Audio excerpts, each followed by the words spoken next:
আসসালামু আলাইকুম ওয়া রাহমাতুল্লাহি ওয়া বারাকাতুহু। সে একই কথা বারবার বলতে হবে।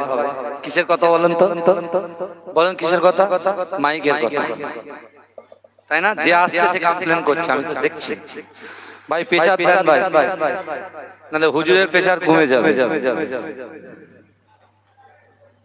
সকলে ভালো আছে? ভালো নেই? বলুন আলহামদুলিল্লাহ। আল্লাহ যাতে খুশি আমরা তাতে খুশি, আল্লাহ যাতে রাজি আমরাও তাতে রাজি, তাই তো নাকি? কথা বলে এতক্ষণ ধরে আমার প্রিয় ভাই জনাব সানাজ হোসেন, আমার খুব মহব্বতের ভাই, বুঝতে পেরেছেন? আলহামদুলিল্লাহ তিনি আলোচনা করলেন।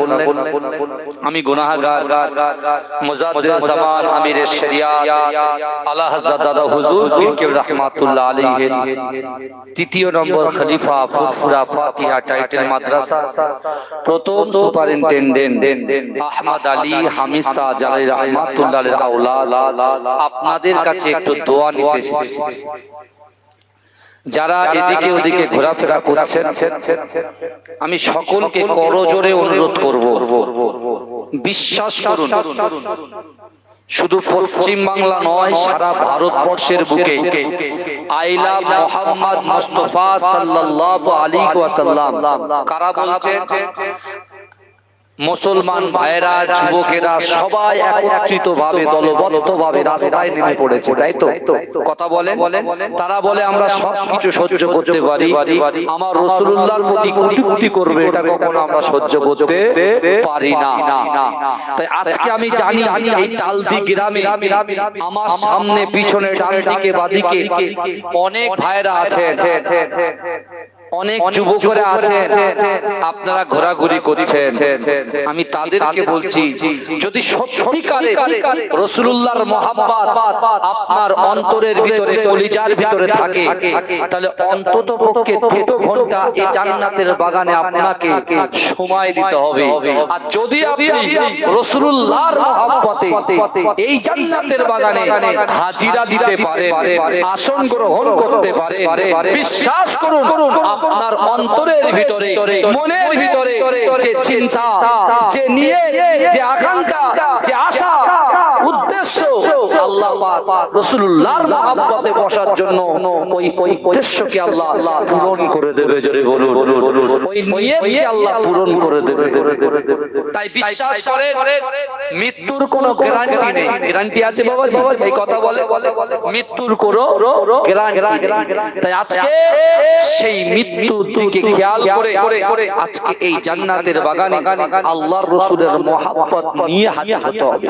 যদি আপনারা এসে বসেন তাহলে কিছু কথা বলা যাবে, আর যদি একবার উঠবেন তো একবার বসবেন, একবার উঠবেন তো একবার বসবেন, তাহলে আমরা এখান থেকে কিছু নিয়ে যেতে পারবো না। বছরে 365 দিনে এক বছর, তাই তো নাকি? 365 দিনে এক বছর পরে একদিন বসবো। কদিন বসবো বাবাজি? একদিন। কটা বক্তা আছে? আমার আগে 2 জন, 2 2 4, আমি 2 6, আমার পরে বলেন আর একজন 8, আমার পিসা হুজুর কেবলা আসবেন, তিনি দোয়া করবেন, সেটা আমি বলতে পারবো না। বুঝতে পেরেছেন? আল্লাহ হুজুরের হায়াতকে বরকত দিন, বলুন আল্লাহুম্মা আমিন। কিন্তু আমার বাবাজিরা, আজকে আমরা যারা এখানে বসেছি, কেন বসেছি, কিসের জন্য বসেছি, বসে কি ফায়দা হবে, কি উপকার হবে, আজকে যে অর্থটা দিলেন, দান করলেন, কেউ 100 টাকা, 1000 টাকা, 2000, 5000, 10000, এই দিয়ে কি লাভ হবে, এই সব বিষয়ে কিছু আলোচনা ইনশাআল্লাহ হবে। তাকবীর দেন, নারে তাকবীর, নারে তাকবীর। আউযু বিল্লাহি মিনাশ শাইতানির রাজীম। বিসমিল্লাহির রহমানির রহিম। নাহমাদুহু ওয়া নুসাল্লি আলা রাসূলিহিল কারীম। আম্মা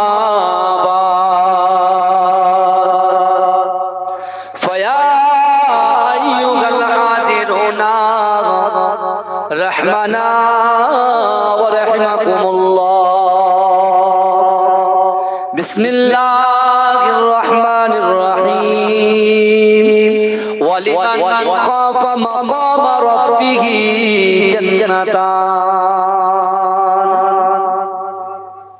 وقال رسول الله صلى الله عليه وسلم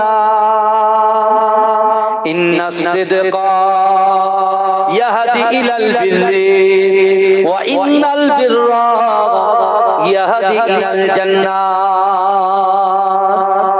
إن الله وملائكته يصلون على النبي يا أيها الذين آمنوا صلوا عليه وسلموا تسليما اللهم صل على محبت উচ্চ আওয়াজে জোরে জোরে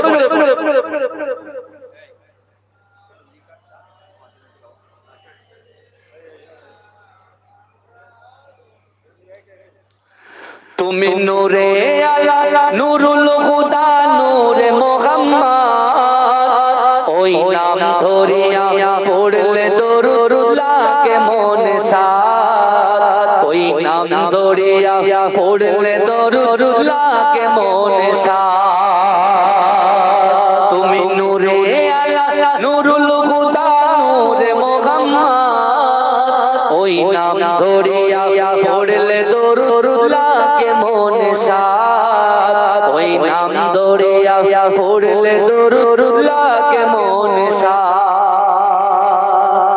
তোমার রূপের বাগার নূরের বাগার এতই আলোময় সেই আলোই হলো আদার আলো সারা দুনিয়া তোমার রূপে গড়া তোমার রূপে গড়া ওই আকাশে স্বর্ণ মাখা চাঁদ ওই নাম দৌড়িয়া পড়লে দরুদ লাগে মনে সাত ওই নাম দৌড়িয়া পড়লে দরুদ লাগে মনে সাত তুমি নূরে আলা নূরুল হুদা নূরে মুহাম্মদ ওই নাম দৌড়িয়া পড়লে দরুদ লাগে মনে সাত ওই নাম দৌড়িয়া পড়লে দরুদ লাগে মনে সাত ইয়া রাসূলুল্লাহ ইয়া হাবিবাল্লাহ ইয়া রাসূলুল্লাহ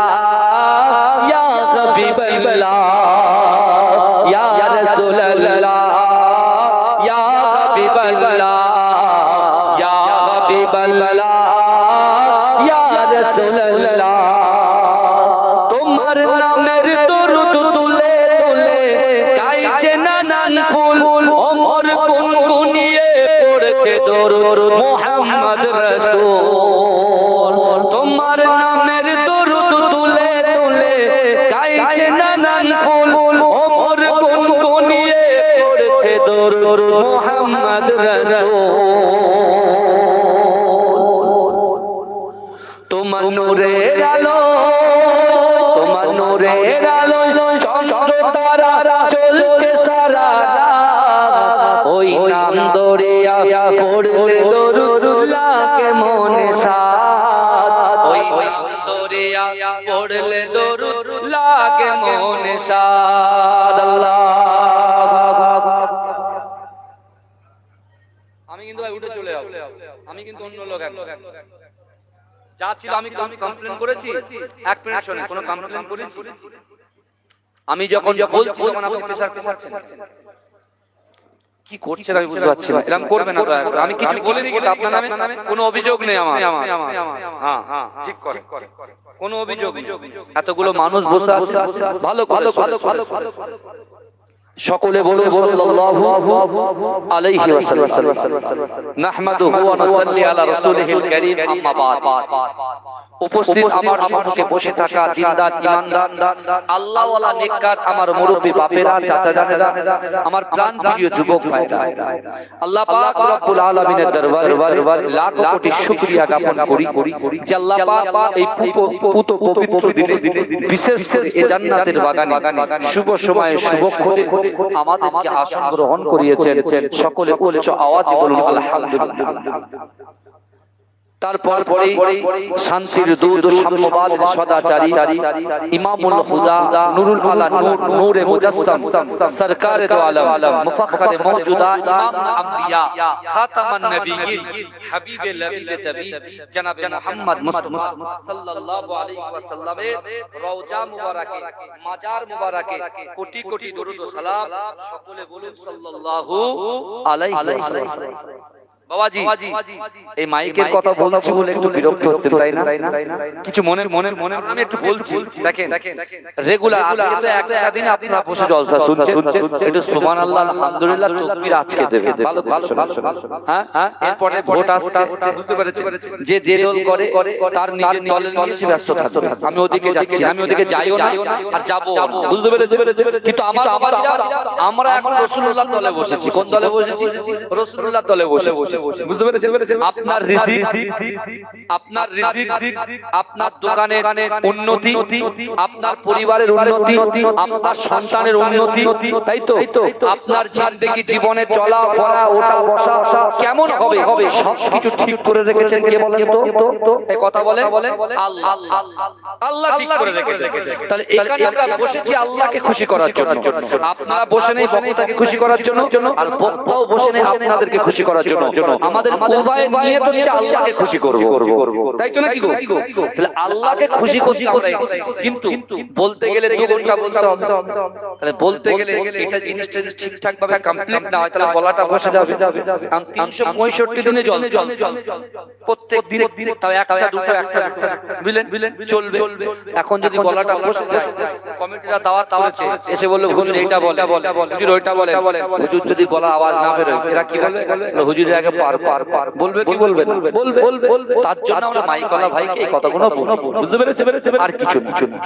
আমি এখনো কমপ্লেন করিনি, ভাই ঠিকই আছে আলহামদুলিল্লাহ, এভাবে চললে ইনশাআল্লাহ চলবে। আমি যে কথা বলছি আল্লাহ কোরআনে বলছেন বিসমিল্লাহির রহমানির রহিম ওয়াসারিউ ইলা মাগফিরাতিন মির রাব্বিকুম ওয়া জান্নাতিন আরদুহাস সামাওয়াতু ওয়াল আরদ উইদ্দাত লিল মুত্তাকিন। আল্লাহ কোরআনে বলছে বান্দা তোমরা প্রতিযোগিতা করো। শুনছেন বাবাজি? আমার দিকে ফলো করো, অন্য দিকে ফলো করো। আল্লাহ বলছে বান্দা তোমরা প্রতিযোগিতা করো, অতি দ্রুত অগ্রসর হও, আমি আল্লাহ আমার ক্ষমা। জোরে বলুন, জোরে বলতে হবে, পিছনের ভাইরা জোরে বলতে হবে। হ্যাঁ, আল্লাহ বলছে ওয়াসারিউ ইলা মাগফিরাতিন মির রাব্বিকুম। আল্লাহ বলছে বান্দা বান্দি তোমরা প্রতিযোগিতা করো। কিসের প্রতিযোগিতা? আমি আল্লাহর কাছে যত তাড়াতাড়ি সম্ভব তোমরা গুনাহটাকে ক্ষমা করে নাও। এখন আমাদের প্রতিযোগিতা কি চলছে? এক ভাই দোকান নিয়েছে, একটা দোকান নিয়েছে, আর এক ভাই বলছে আমি 2টো দোকান নেব। আপনার ছোট ছেলেকে আপনি ড্রেস কিনে দিয়েছেন, বড় ছেলে বলছে ওকে একটা দিয়েছেন আমাকে 2টো দিতে হবে। আবার বড় ছেলেকে 2টো দিচ্ছি, ছোট ছেলে বলে আমাকে 3টে দিতে হবে। ভালো করে আজকে সাউথ ইন্ডিয়ান শাড়ি পরে তো বলে আমার বেনারসি দিতে হবে, বুঝতে পারছেন? না, বড় ভাই একটা বাড়ি করেছে, ছোট ভাই বলছে আমি 2 তলা করব, তারপরের ভাই বলছে আমি 4 তলা করব। এই প্রতিযোগিতা চলছে। গ্রামের একটা ছেলে হোন্ডা কিনেছে, ও বলছে হোন্ডা ভাই এখন পিছনে ফেলে দিচ্ছে R1 ভাই, হ্যাঁ R50 যেটাকে বলে। ও বলছে তুমি যদি R50 নাও, আমি হারলে ডেভিডসনের গাড়ি, বুঝতে পারছেন? এর রিবোকে জুতো পরে, ও আবার অ্যাডিডাস জুতো পরে, ও অ্যাডিডাস পরে তো BMW পরে, এই BMW পরে তো জাগুয়ার পরে। এই প্রতিযোগিতা চলছে। এর হাতে মোবাইল আছে Vivo Y50, এ বলছে তোর কাছে Vivo আছে, আমার কাছে Samsung A25 আছে, ও বলছে তোর কাছে Samsung আছে, আমার Apple আছে। এরকম ভাবে প্রতিযোগিতা চলছে। কিন্তু বিশ্বনবী রাসূল যখন এই কোরআনের আয়াত তেলাওয়াত করলেন, আল্লাহর রাসূল সাল্লাল্লাহু আলাইহি ওয়াসাল্লামের সাহাবারা মসজিদে নববী শরীফে বসেছিলেন। সেই সাহাবাদের মধ্যে ছিলেন সিদ্দিক আকবর, হযরত আবু বকর সিদ্দিক রাদিয়াল্লাহু তাআলা আনহু, হযরত ওমর ফারুক রাদিয়াল্লাহু তাআলা আনহু, হযরত উসমান গনি রাদিয়াল্লাহু তাআলা আনহু, হযরত আলী রাদিয়াল্লাহু তাআলা আনহু, আল্লাহর রাসূল সাল্লাল্লাহু আলাইহি ওয়াসাল্লামের প্রাণপ্রিয় সাহাবা হযরত বেলাল রাদিয়াল্লাহু তাআলা আনহু, আরো সব বড় সাহাবারা সেই মজলিসে উপস্থিত ছিলেন। কি বুঝলেন?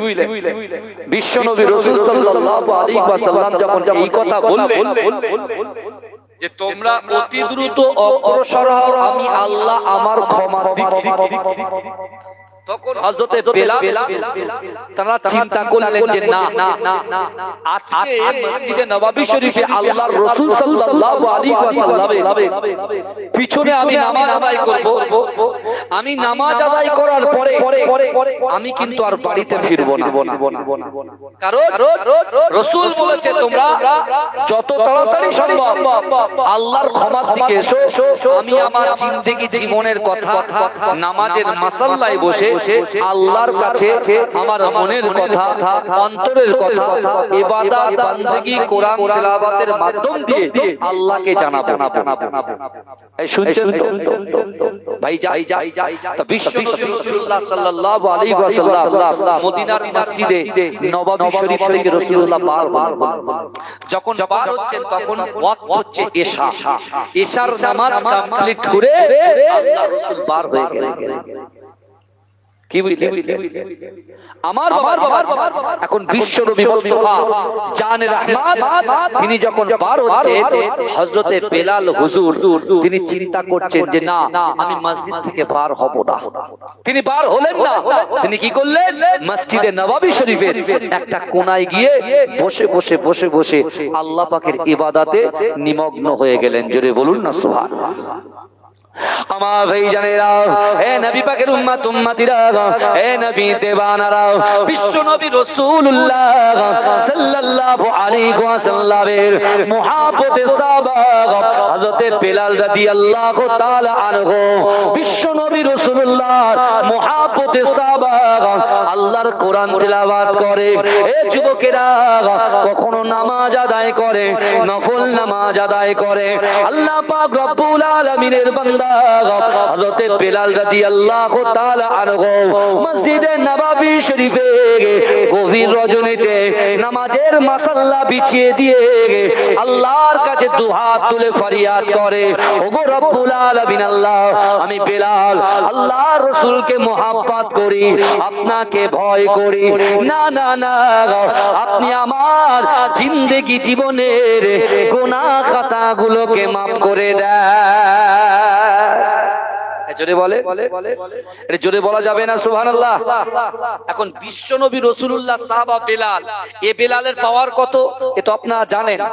রাসূল যখন মিরাজে গিয়েছিলেন, সুবহানাল্লাযী আসরা বিআবদিহি লাইলাম মিনাল মাসজিদিল হারাম ইলাল মাসজিদিল আকসা, অর্থাৎ আল্লাহর রাসূল কাবা বাইতুল্লাহ শরীফ থেকে বাইতুল মুকাদ্দাস আর বাইতুল মুকাদ্দাস থেকে আল্লাহ পাক রব্বুল আলামিন ডাইরেক্ট আমার রাসূলকে নিজের বাড়িতে নিয়ে আল্লাহ রসুলকে জান্নাত জাহান্নাম দেখাচ্ছিলেন। আল্লাহ রসুল যখন জান্নাত দেখছিলেন, ওই জান্নাতের ভিতরে আল্লাহ রসুল বেলালের পায়ের আওয়াজটা শুনতে পেয়েছিলেন। জোরে বলে, জোরে বলবেন না সুবহানাল্লাহ। ওই বেলাল হুজুর কি করছেন? ইবাদত করছেন, যার পায়ের আওয়াজ জান্নাতে। আর তিনি চিন্তা করছেন, রাসূলুল্লাহ কোরআন তেলাওয়াত করেছেন যে তোমরা অতি দ্রুত অগ্রসর হও, আমি আল্লাহ আমার ক্ষমার দিকে। আর তিনি ইবাদত বান্দেগি শুরু করেছেন। কিন্তু যুবকেরা বিশ্বাস করো, আজকে আমাদের 30 বছর বয়স হয়ে গেল, 25 বছর হয়ে গেল, 40 বছর হয়ে গেল, 60 বছর হয়ে গেল, এখনো পর্যন্ত আমরা পরিপূর্ণ ঈমানদার হতে পারলাম না।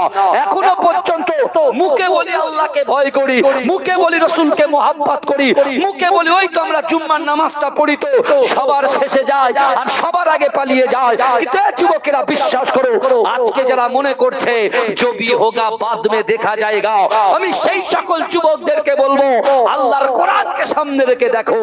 আল্লাহর কোরআন বলছে, বান্দা বিসমিল্লাহির রহমানির রহিম ওয়া হুয়া মাকুম আইনামা কুনতুম। আল্লাহ বলছে, ও বান্দা তোমরা যেখানে আমি আল্লাহ সেখানে। জোরে বলে, জোরে বলবেন না? আল্লাহ পাক রিজিক দাতা, রুজি দেনেওয়ালার মালিক। আজকে এই তালদি গ্রামে একটা বাড়ির লোক হাত তোলেন তো, ম্যাক্সিমাম এখানে 1200 ভোটার আছে।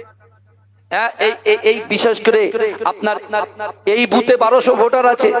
আপনারা বুকে হাত দিয়ে একটু হাত তুলে বলেন 2000-এর উপরে। মাশাআল্লাহ, আপনার দুটো বিএলও পাবে, 2 থেকে 3টে, বুঝলেন না? কোনো অসুবিধা নেই। এসআইআর তো 4 তারিখ থেকে শুরু, তাই তো নাকি? কথা বলে, হ্যাঁ? সব কাগজপত্র ঠিকঠাক আছে তো? হ্যাঁ। আর আমরা তো ওপার থেকে এপারে আসিনি, আমাদের বাপ দাদারা এখানেই জন্মগ্রহণ করেছে, এখানেই মৃত্যু হয়েছে। অর্থাৎ যাদের 2002 সালে আছে, ভোটার লিস্টে নাম আছে যাদের বাপের, কোনো চাপ নেই। 4টে অপশন আছে, বাপ, মা, দাদা, দাদি, বুঝতে পেরেছেন? কোনো চাপ নেই। ও আমরা দেখেন, যারা চেষ্টা করছে মুসলমানদেরকে কোণঠাসা করা, যারা চেষ্টা করছে মুসলমানদেরকে নির্মূল করার, এই দেখবেন এক আঙুল সামনে দিলে 3টে আঙুল নিজের কাছে থাকে। সব থেকে সমস্যায় কারা পড়ছে 2 দিন পরে জেনে নেবেন। এখন কিছু বলবো না, কি বুঝলেন? আমরাও তো সরকারি সার্ভিস করি রে ভাই, বুঝতে পারছি। আজকে প্রায় 6 ঘন্টা ট্রেনিং এ ছিলাম বসে বসে, বুঝতে পেরেছেন? আমি নিজেও তো আমার পার্টের বিএলও। তো আমি সব ভাইকে বলছি নিশ্চিন্তায় থাকেন, সবর করেন, ধৈর্য ধরেন, মাথা গরম করবেন না। মাথা গরম করলে কোনো কাজ হবে না, সব ভুলভাল হয়ে যাবে। এই বুঝতে পারছেন? যখন যেভাবে আছে আপনার পলিটিক্যাল লিডাররা যারা কাছাকাছি আছে, বুঝতে পেরেছেন, তারা যেভাবে বলবে এখন তাদের কথা শুনতে হবে, বুঝতে হবে। কারণ পেপারস আগে, পেপারস কথা বলবে, বুঝতে পারছেন না? হ্যাঁ, যেরকম কবরের মধ্যে 2টো জিনিস লাগবে, আমার গাড়ি, আমার বাড়ি, আমার নাম, আমার ডাক, আমার বাপের নাম, আমার মায়ের নাম, আমার খালার নাম, মামির নাম, মামার নাম, নানার নাম, নানির নাম, কিছু জিজ্ঞাসা করবে না। আল্লাহ কবরে যাব, 2টো জিনিসের হিসাব নেওয়া হবে। 2টো জিনিস যাবে আমাদের সাথে, একটা ঈমান যাবে, দ্বিতীয় আমল যাবে। কি যাবে বলেন? ঈমান যাবে, আমল যাবে। আর কিয়ামতে আল্লাহ যখন হিসাব নেবে, আল্লাহর হাতে যখন তারাজু থাকবে, মিজানের পাল্লা থাকবে, আল্লাহ শুধু হিসাব করবে। প্রথমে জিজ্ঞেস করবে তুই নামাজ নিয়ে এসেছিস তো? নামাজের কথা বলবে। তাহলে 3টে জিনিস আমাদের ক্লিয়ার হয়ে গেল। কবরে নিয়ে যেতে হবে 2টো জিনিস। কটা জিনিস বলেন? কবরে কটা জিনিস নিয়ে যেতে হবে? 2টো, ঈমান আর আমল। ভালো করে বুঝবেন বাবাজি, ঈমান আর আমল কবরে নিয়ে যেতে হবে। আর কিয়ামতের মাঠে হিসাব কি নেওয়া হবে? সর্বপ্রথমে কিসের কথা বলবে? বলবে যে তোমার তালদি বাড়ি, হ্যাঁ, তোমার রাস্তাঘাট ঠিক আছে কিনা, এসব জিজ্ঞেস করবে নাকি? এসব কিছু জিজ্ঞেস করবে না। আল্লাহ বলছে বান্দা তুই নামাজ নিয়ে এসেছিস? বান্দা যদি মাথাটা নেড়ে দেয় যে হ্যাঁ, আবার এই দুনিয়ায় মিথ্যা বলতে বলতে ওই ওখানেও আল্লাহর সামনে মিথ্যা বলে বলবে। দুনিয়ায় মিথ্যা বলতে বলতে আমরা এত হ্যাবিট হয়ে গেছি মিথ্যা কথা বলার, সে মিথ্যা বলতে বলতে আল্লাহর কাছে গিয়ে বলে হ্যাঁ আল্লাহ নামাজ পড়েছি। আল্লাহ তুই নামাজ পড়েছি, আল্লাহ তো অন্তর্যামী, সব জানে। এই কথা ঠিক না ভুল? আল্লাহ তো সব জানে। আল্লাহ বলছে ঠিক আছে বাবা, তুমি তো নামাজ পড়েছো আমার বান্দা, তাহলে ঠিক আছে একটু সিজদা দিয়ে দেখাও। বুঝতে পারছেন? এরা তো জানে আমরা তো প্র্যাকটিস করি, খেলার মাঠে গিয়ে আমরা এক্সারসাইজ করি, করি কি করি না? হ্যাঁ, কখনো রুকুর হালাতে করি, কখনো একটু ডান দিক বাঁ দিক করি, করি কি করি না? হ্যাঁ, এ মনে করছে রিল্যাক্সে যাবো, মাথা নিচু করবো, জান্নাত চলে যাবো। ও বাবা, ও যেই নিচু হয় মাথা তত উল্টো চলে। এই শুনছে, ও যত নিচু হবে মাথা তত কোথায় যাবে? উল্টো যাবে। ও তখন লজ্জা বোধ করবে, কি হবে? ধরা পড়ে যাবে, আল্লাহর কাছে ধরা পড়ে যাবে। আল্লাহ বলছে কি ব্যাপার? মুখ দিয়ে আর একটা কথা বেরোবে না, লজ্জা বোধ করবে। আমার সোনার ভাইরা, আজকে এই তালদি গ্রামে প্রত্যেক বাড়িতে বাড়িতে কোরআন আছে না নাই কথা বলেন? এই তালদি গ্রামে মসজিদ আছে না নাই কথা বলেন? মাদ্রাসা আছে না নাই কথা বলেন? তাহলে তালদি গ্রামে যদি প্রত্যেকটা বাড়িতে বাড়িতে কোরআন থাকে, তালদি গ্রামে যদি মসজিদ থাকে, মাদ্রাসা থাকে, এমনি এমনি কিন্তু দিনটা পৌঁছায়নি আমাদের কাছে। আমার রাসূলুল্লাহকে কষ্ট করতে হয়েছে, আমার রাসূলুল্লাহকে মার খেতে হয়েছে, আমার রাসূলুল্লাহ দন্ত মোবারক শহীদ করা হয়েছে, আমার রাসূলুল্লাহ যুবক যুবক সাহাবারা সবেমাত্র বিবাহ করেছে, বাসর রাত পর্যন্ত যেতে পারেনি, তারপরেও রাসূলুল্লাহর মহব্বতে তারা দ্বীনের জন্য, ইসলামের জন্য, কোরআনের জন্য শহীদ হয়ে গিয়েছে। জোরে বলে কোন পরোয়া। আমরা এখন ঠিক করে এসেছি যে কোচি ঘুমাবে তারপরে আসবো, আবার কোচি ঘুমাচ্ছে কিনা সেটাও দেখতে যাব, দেখে আবার আসবো। তার 4 বার উঠে যাচ্ছে। আর রাসূলুল্লাহ সাল্লাল্লাহু আলাইহি ওয়াসাল্লাম, এই যুবক কি বলবো ইতিহাসের কথা, আল্লাহর রাসূলের পালক পুত্র হযরত যায়েদ রাদিয়াল্লাহু তাআলা আনহুকে রাসূলুল্লাহ ডাকলেন। ডেকে বলছে, বাবা জায়েদ, আমি তোমাকে সেনাপতি নিযুক্ত করলাম, মুতার যুদ্ধের প্রথম সেনাপতি। বাবাজি, আজকে আমাদের মুসলমানদের কোণঠাসা করছে আর আমরা ভয় পাচ্ছি, একটা জায়গায় জড়ো হয়ে যাচ্ছি। কিন্তু বিশ্বাস করো, রোম সম্রাট হেরাক্লিয়াস তার 2 লক্ষ সৈন্য, 2 লক্ষ, আর এই 2 লক্ষ থেকে 2 লক্ষ সৈন্যর পক্ষে মাত্র 2000 রাসূলুল্লাহর সাহাবারা 2000 নিয়ে মুতার যুদ্ধ বিজয় করেছিল। জোরে বলুন না সুবহানাল্লাহ। এই জোরে বলবেন না? কোথায় 2 লক্ষ আর কোথায় 2000? চিন্তা করেন, কারণ তাদের কলিজার ভিতরে ঈমান ছিল, তাদের কলিজার ভিতরে রাসূলুল্লাহর মহব্বত ছিল। আর আজকে আমাদের কলিজার ভিতরে মহব্বত আছে, আল্লাহর ভয় আছে, কিন্তু ওটা মুখে আছে, দিলে পরিবর্তন করে দিলে আনতে পারেনি। যেদিন আপনি দিলে আনবেন, যেটা হাতে করবেন দেখবেন সোনা হয়ে যাবে ইনশাআল্লাহ। জোরে বলবেন না? জোরে বলবেন না? আমার ভাই জানেরা, এ নবী পাকের উম্মত উম্মতিরা, এ নবী দেবানারা, বিশ্ব নবী রাসূলুল্লাহ সাল্লাল্লাহু আলাইহি ওয়াসাল্লামের মহব্বতে সাহাবা হযরতে বেলাল যখন এমন করে নামাজ আদায় করে আল্লাহর কাছে কান্নাকাটা করে, ও যুবকেরা, এ নবী পাকের উম্মত উম্মতিরা, আল্লাহ রাসূলের সাহাবা হযরতে বেলাল দেখতে পায়, না না না, ওই মসজিদে নববী শরীফের ভিতরে একটা কান্নার আওয়াজ তার কানে ভেসে আসে।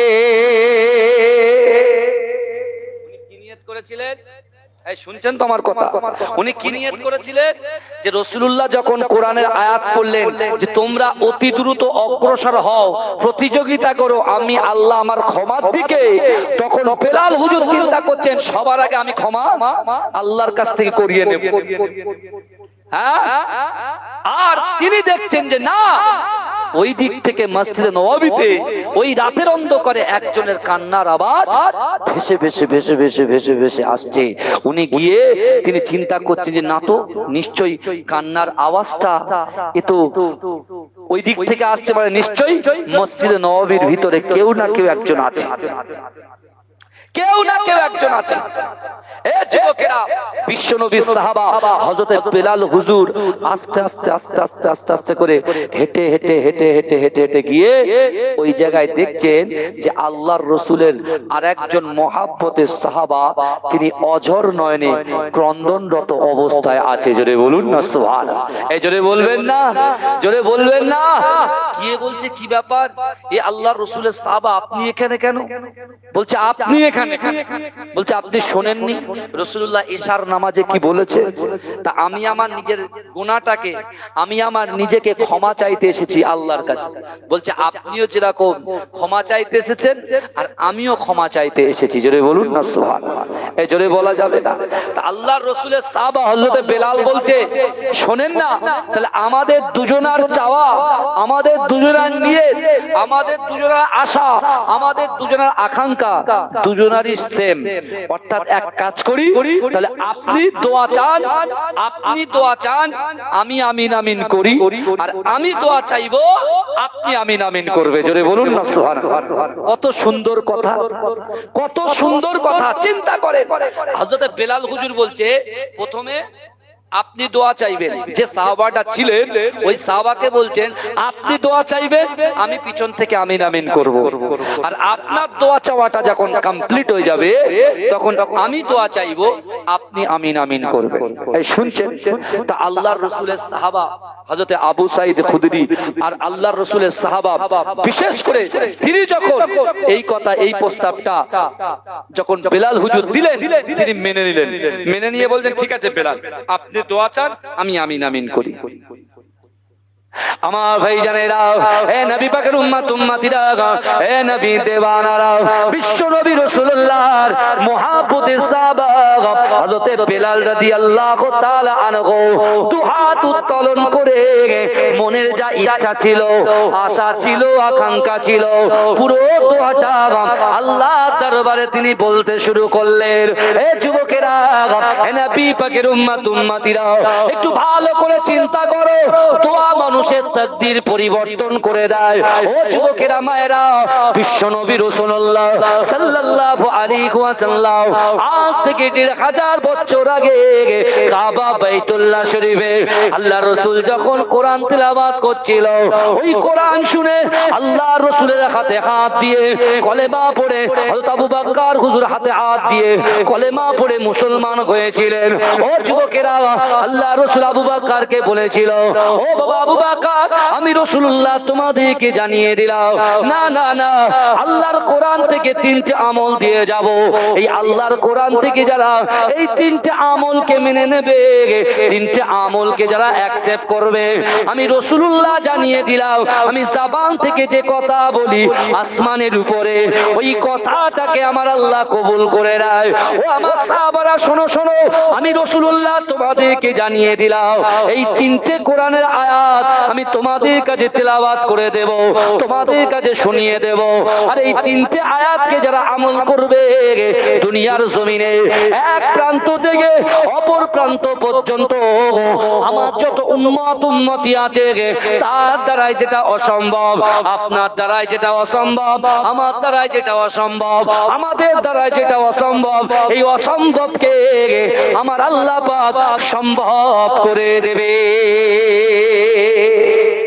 জোরে বলেন না সুবহানাল্লাহ। ভালো করে বোঝেন, আল্লাহর রাসূল যে কথা বলেছেন কাবা শরীফে, হারাম শরীফে যে কথাগুলো বলেছে, সাহাবারা ওই কথাগুলো পুঙ্খানুপুঙ্খভাবে আদায় করেছে, তারা ওই কথাগুলো নিয়ে আমল করেছে। আল্লাহ তাদের মনের বাসনাকে পূরণ করে দিয়েছে। জোরে বলে, জোরে বলা যাবে না। প্রথমেই রাসূলুল্লাহ বলেছেন, হে আমার সাহাবা শোনো, আমি রাসূলুল্লাহ আল্লাহর কোরআন থেকে জানিয়ে দিলাম, ইয়া আইয়ুহাল্লাযীনা আমানুত্তাকুল্লাহ ওয়া কুনু মাআস সাদিকিন। জোরে বলুন না সুবহানাল্লাহ। এই জোরে বলবেন না। আল্লাহর কোরআন বলছে, ইয়া আইয়ুহাল্লাযীনা আমানু, হে আমার বিশ্বাসী ঈমানদার বান্দারা, ওয়াত্তাকুল্লাহ, আমি আল্লাহ আমাকে ভয় করো, ওয়া কুনু মাআস সাদিকিন, সত্যবাদীদের সঙ্গে থাকো। জোরে বলুন। আমার সোনার ভাইরা, তাহলে দুনিয়ার জমিনে আমরা ভয় কাকে করব? এই কথা বলেন, কাকে করব? আল্লাহকে করব। কে বলেছেন? আল্লাহ বলেছেন। কার দ্বারাই বলেছেন? বিশ্ব নবীর উপরে কোরআন নাযিল করে আল্লাহ আমার বিশ্ব নবী রাসূলুল্লাহ এই কোরআনটাকে বন্টন করে সারা বিশ্ববাসীকে জানিয়ে দিয়েছে। জোরে বলে। তাহলে আমরা এসআইআর এর ভয় করব না, আমরা মোদি বাবুর ভয় করব না, আমরা অমিত শাহ বাবুর ভয় করব না, আমরা ভয় করব কাকে? এই কথা বলেন, কাকে? আল্লাহকে ভয় করব। এই যুবকেরা, মাথা নত যদি করতে হয় আল্লাহর কাছে মাথা নত করুন। আপনার যা সমস্যা আছে আপনি আল্লাহর কাছে নামাজের মাসাল্লায় আপনার সমস্যার কথা, আপনার কষ্টের কথা, বেদনার কথা আল্লাহর সঙ্গে শেয়ার করুন। আর আল্লাহ বলছে, বান্দা অহুম লা ইফতানুন, আমি আল্লাহ পরীক্ষা করব ওই বান্দার কলিজার ভিতরে, দিলের ভিতরে আমি আল্লাহর ভয় কতটুকু আছে। যদি আমি আল্লাহ বুঝি যে না সত্যিকারের সে আমাকে ভয় করে, আমি আল্লাহ তার হাত তুলবে আর আমি আল্লাহ শুধু কবুল করব। জোরে বলে, জোরে বলে, ভালো করে বুঝবেন। দ্বিতীয় নম্বর আল্লাহ রাসূল বললেন, বিসমিল্লাহির রহমানির রহিম, কুল ইন কুনতুম তুহিব্বুনাল্লাহ ফাত্তাবিউনি ইউহিব্বুকুমুল্লাহ। রাসূল বলছেন কোথায়? হারাম শরীফে, কাবা বাইতুল্লাহ শরীফে এই আয়াতগুলো তেলাওয়াত করে আল্লাহ রাসূল সাহাবাদেরকে জানিয়ে দিচ্ছেন। জোরে বলুন না সুবহানাল্লাহ। আল্লাহ বলছে, হাবিব আপনি জানিয়ে দিন কাদেরকে? আমার বান্দা বান্দিকে, যারা আমি আল্লাহ আমাকে ইত্তেবা করতে চায়, আমাকে মহব্বত করতে চায়, আমাকে ইত্তেবা করতে চায়, আমাকে ভালোবাসার আগে আপনাকে যেন ভালোবাসে। এই আপনিটা কে বলেন তো? আপনিটাকে, আপনিটা হচ্ছে বিশ্বনবী মুস্তাফা জানে রহমত রাসূল পাক। জোরে বলুন না সুবহানাল্লাহ। এই জোরে বলবেন না। এই যে রাসূলুল্লাহকে আল্লাহ এত পাওয়ার দেবে, এত পাওয়ার দেবে, আল্লাহ একদিন রাসূলুল্লাহকে বলছে, হাবিব শোনেন, কিয়ামতের মাঠ কমপ্লিট হয়ে যাওয়ার পরে আপনার একদল উম্মত জান্নাতে যাবে আর একদল উম্মত জাহান্নামে যাবে। কিন্তু জান, আমি আল্লাহ আপনার একটা স্পেশাল পারমিশন দিয়ে দিলাম, আমি আপনাকে একটা স্পেশাল ফ্যাসিলিটি দিলাম যে যারা জাহান্নামে যাবে ওই সকল উম্মতের জন্য আপনার সুপারিশ করার পারমিশন দিয়ে দিলাম। এজন্য বলবেন না, যারা জান্নাতে যাবে তারা তো জান্নাতে যাবে, কিন্তু যারা জান্নাতে যাবে না জাহান্নামে যাবে তাদের জন্য স্পেশাল পারমিশন। আর সেই রাসূলকে নিজের জীবনের থেকে বেশি মহব্বত করতে হবে। এ যুবকেরা, লা ইউমিনু আহাদুকুম হাত্তা আকুনা আহাব্বা ইলাইহি মিন ওয়ালিদিহি ওয়া ওয়ালাদিহি ওয়ান নাসি আজমাইন। রাসূল বলছে তোমরা ততক্ষণ পর্যন্ত পূর্ণ ঈমানদার হতে পারবে না যতক্ষণ তোমাদের পিতা মাতা সন্তান সন্ততি আত্মীয় পরিজন পরবাসী গ্রামবাসী এমনকি তোমার জীবনের থেকে বেশি আল্লাহর রাসূলকে মহব্বত করতে হবে, তাহলে তোমরা হবে ঈমানদার। জোরে বলুন না সুবহানাল্লাহ। এই জোরে বলবেন না? ঈমানদার হতে গেলে দুটো পরীক্ষা আপনাকে দিতেই হবে। আল্লাহকে সত্যিকারের ভয় করতে হবে আর রাসূলকে সত্যিকারের মহব্বত করতে হবে। আর যারা আল্লাহকে ভয় করবে, রাসূলকে মহব্বত করবে, তারা কখনো নামাজ কাজা করবে না, তারা কখনো মা বাপের হক নষ্ট করবে না, তারা কখনো স্ত্রীর হক নষ্ট করবে না, তারা কখনো স্বামীর হক নষ্ট করবে না, তারা কখনো সন্তানের হক নষ্ট করবে না, তারা কখনো পাড়োশীর হক নষ্ট করবে না, তারা কখনো ভাইয়ের হক নষ্ট করবে না, তারা কখনো বোনের হক নষ্ট করবে না। যারা ঈমানদার হবে তারা সব ঠিকঠাক করে হুকুকুল্লাহ, আল্লাহর হক, হুকুকুল ইবাদ, বান্দার হক পঙ্খানুপঙ্খভাবে আদায় করবে। জোরে বলুন না সুবহানাল্লাহ। এই জোরে বলবেন না? এটা চিৎকার দিয়ে বলা যাবে না সুবহানাল্লাহ? নারে তাকবীর, নারে তাকবীর। আল্লাহ দিচ্ছেন সাহাবাদেরকে কি, যে এক আল্লাহকে ভয় করতে হবে, এক নম্বর আমল। দুই রাসূলুল্লাহকে মহব্বত করতে হবে, দ্বিতীয় নম্বর আমল। তিন কোরআন শরীফের কত জায়গায় নামাজের কথা বলা আছে? 82টা জায়গায়। বাবাজি, এই নামাজের কথা বলতে গেলে আর একটা কথা বলতেই হবে, কারণ ওই কোরআনে 124টা জায়গায় কলব সংশোধনের কথা বলা আছে। কি সংশোধন? কলব সংশোধন। ক জায়গায় বলা আছে? 124 জায়গায়। তাই নামাজের গুরুত্ব বেশি না কলবের গুরুত্ব বেশি? কথা বলো। পুরো সে আইসক্রিম হয়ে গেছে, ভুলে গেছি কথা বলতে বলতে। এটা তাকবীর দেন না, নারে তাকবীর। আরে চিৎকার দিয়ে হবে না ভাইজান, এটা মন খুলে হবে না, এটা তাকবীর দেন না, নারে তাকবীর, নারে তাকবীর।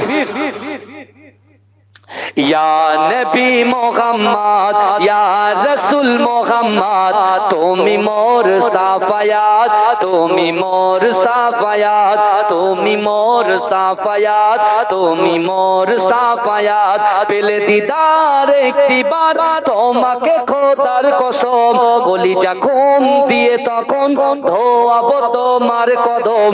ওয়াইস কুরুনি দেখেনি ভাঙে ইশকে সকল দাগাত, তুমি মোর সাফায়াত, তুমি মোর সাফায়াত, তুমি মোর সাফায়াত, তুমি মোর সাফায়াত।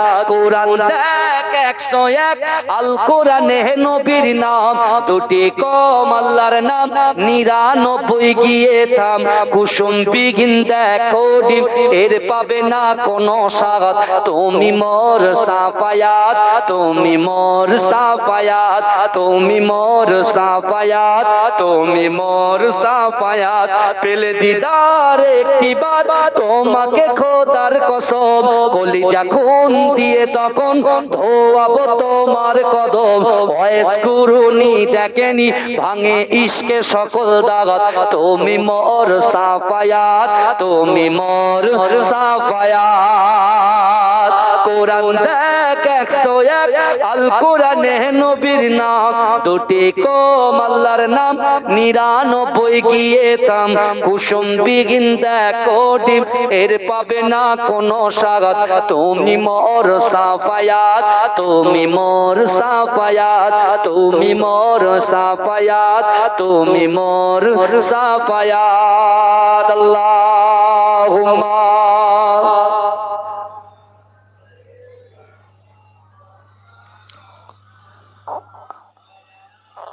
ওয়ালা আলে সাইয়্যিদিনা। আমার বাবাজিরা, বিশ্ব নবী রাসূলুল্লাহ সাল্লাল্লাহু আলাইহি ওয়াসাল্লাম এক এক করে বলে দিচ্ছে। আর ওই মসজিদে নববীতে কোন সাহাবা দোয়া চাইছিল মনে আছে তো? দ্বিতীয় সাহাবার নাম হচ্ছে আপনার আর একজনের নাম আমার ঠিক মাথায় আসছে না, আমি বলে দিচ্ছি, একটু পরে আসছে আবার ভুলে যাচ্ছি, বুঝতে পেরেছেন না? যাচ্ছে আর আসছে, যাচ্ছে আর আসছে, সারাদিন একটা অন্য কাজের মধ্যে ছিলাম। যাই হোক আমার বাবাজিরা ভালো করে, আবু যার গাফফারি রাদিয়াল্লাহু তাআলা আনহু, মাথায় এসে গেছে, তাকবীর দেন, নারে তাকবীর, নারে তাকবীর, নারে তাকবীর। আল্লাহর রাসূলের সাহাবা আবু যার গাফফারি। এই আবু যার গাফফারি কে ছিলেন? রাসূলুল্লাহর কন্যা মা ফাতেমাতুজ জোহরা রাদিয়াল্লাহু তাআলা আনহার কবর খনন করেছিলেন এই আবু যার গাফফারি রাদিয়াল্লাহু তাআলা আনহু। জোরে বলুন না সুবহানাল্লাহ। এই মনে রাখবেন, আমি মাঝে মাঝে হয়তো ভুলে যাব, হ্যাঁ আমার বাপেরা ভালো করে বলেন, এই আবু যার গাফফারি আর হযরতে বেলাল, এই দুইজন নিয়ত করেছে আল্লাহর কাছে ক্ষমা আমরা চেয়েই ছাড়বো। আর এদিকে আল্লাহর কোরআন পড়ে শোনাচ্ছে মক্কাতে রাসূলুল্লাহ। কটা? তিনটে। এক, আল্লাহর ভয়। দুই, রাসূলুল্লাহর মহব্বত। তিন হচ্ছে আকিদ। আর কথা বলতে বলতে আমি কি বলেছি, যে নামাজের কথা বলতে গেলে কলবের কথা বলতে হবে, তাই তো? হ্যাঁ বাবাজি ভালো করে শোনেন, আমার অনেক মুরব্বী বাপেরা বসে আছে, আপনার জিকির করেন না করেন না? কথা বলেন, জিকির করেন না? আলা ইন্না ফিল জাসাদি মুদগাতান ইযা সালুহা সালুহাল জাসাদু কুল্লুহু ওয়া ইযা ফাসাদাত ফাসাদাল জাসাদু কুল্লুহু আলা ওয়াহিয়াল কলব। মানুষের শরীরের মধ্যে এমন একটা গোশতের টুকরা আছে, মানুষের শরীরের মধ্যে এমন একটা গোশতের টুকরা আছে, নারী এবং পুরুষের উভয়ের ভিতরে এমন একটা গোশতের টুকরা আছে, ওই গোশতের টুকরাটার নাম হচ্ছে কলব। জোরে বলুন না সুবহানাল্লাহ। আর কলবটা হচ্ছে ধরার পাত্র। কলবটা কি বলেন বাপ? ধরার পাত্র। এখন একটা গ্লাসে পানি আপনি আটকে রেখেছেন, আর গ্লাসটাকে যদি নিচে থেকে ছিদ্র করে দেন, পানি গ্লাসের মধ্যে থাকবে বাবাজি? এই কথা বলেন, থাকবে? থাকবে না, সব পানি নিচে দিয়ে পড়ে যাবে। হ্যাঁ, আর কলবটা হচ্ছে ধরার পাত্র। আপনার নামাজ, আপনার রোজা, আপনার হজ, আপনার যাকাত, আপনার ফিতরা, আপনার দান খয়রাত, আপনার পিতামাতার মহব্বত, স্বামী স্ত্রীর মহব্বত, সন্তানের মহব্বত, সবার সঙ্গে সম্পর্ক কার সাথে বলেন তো? এই কলবের সাথে। এই কলবের সাথে ভালো করে বোঝেন। এই কারোর অসুবিধা হচ্ছে না তো? তাকবীর দেন, নারে তাকবীর। যতক্ষণ থাকবো বসে থাকবেন তো ইনশাআল্লাহ। হ্যাঁ, কিছু দিয়ে যাব আর নিয়ে যাবার চেষ্টা করবে। হেদায়েত দেনেওয়ালার মালিক কে? আল্লাহ। এই দেখেন না, অনেকে দাড়ি নেই কিন্তু এখানে বসে আছে। আমি ওই সকল যুবকদেরকে বলছি, তোমরা ঘাবড়াবে না। যারা নামাজ পড়ে না এরকম যুবকও এখানে বসে আছে, আমি তাদেরকে বলছি তোমরা ঘাবড়াবে না। তুমি চিন্তা করো, লোক হয়তো তোমাদের দিকে আঙুল তুলে বলছে ও দাড়ি নাই, ও নামাজ পড়ে না, কিন্তু আজকে ওই লোককে আমি বলতে চাই যে আপনি দেখুন না, ও নামাজ পড়ে না, রোজা রাখে না, যাকাত দেয় না, ফিতরা দেয় না, তারপরেও আল্লাহ তাকে কবুল করেছে, ভালোবেসেছে, প্যার করেছে, আর জান্নাতের বাগান পর্যন্ত পৌঁছে দিয়েছে। জোরে বলে। কেন পৌঁছেছে? আল্লাহ তাকে রিয়েলাইজ করতে বলেছে। তুমি রিয়েলাইজ করো, মনে মনে চিন্তা করো, তুমি গুনাহগার, খাতাকার, বদকার, রাতের অন্ধকারে দিনের আলোতে, প্রকাশ্যে অপ্রকাশ্যে, জাহিরিতে বাতিনিতে, গোপনে প্রকাশ্যে কত গুনাহ করেছি, তারপরে আমি গুনাহগারকে আল্লাহ এই জান্নাতের বাগানে বসিয়ে দিল। হ্যাঁ, আর আল্লাহ বলছে বান্দা উদউনি আস্তাজিব লাকুম, বান্দা তোরা আমার কাছে চা। পরকিয়া হয়েছে, জেনা করেছিস, হারাম খেয়েছিস, লটারি কেটেছিস, বিবিকে পিটিয়েছিস, মা বাপকে কষ্ট দিয়েছিস, ঠিক আছে, ঠিক আছে, আমি আল্লাহর কাছে ক্ষমা চা, আমি আল্লাহ ক্ষমা করে দেবো। জোরে বলে। এই জোরে বলবেন না, জোরে বলবেন না। কথায় কথা বেড়ে যায়। জান্নাতীদের সঙ্গে জাহান্নামীদের কথা হয়েছে, আমি তিনটে কথা বলবো পরে, কিন্তু একটা জিনিস ভালো করে বোঝেন। তাহলে মানুষের বাম পায়ের তিন আঙ্গুলের নিচে কলবের মাকাম, তাহলে কলবটা হচ্ছে ধরার পাত্র। ভালো করে বোঝেন।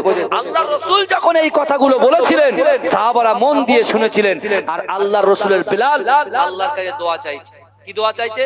ওগো রব্বুল আলামিন, আল্লাহ পাক, না না না, আপনার নবী বলেছে আল্লাহকে ভয় করো, রাসূলুল্লাহকে মহব্বত করো, নামাজের পাটি ধরো। ওগো রব্বুল আলামিন, আপনার কোরআন থেকে আমার রাসূলুল্লাহ এই আমলগুলোকে আমাদের ভিতরে বন্টন করেছে। ওগো রব্বুল আলামিন, আল্লাহ পাক, আমি বেলাল আপনাকে ভয় করি, আল্লাহর রাসূলকে মহব্বত করি, নামাজ আদায় করি। ওগো রব্বুল আলামিন, আপনি আমার দোয়াটাকে কবুল করে নেন।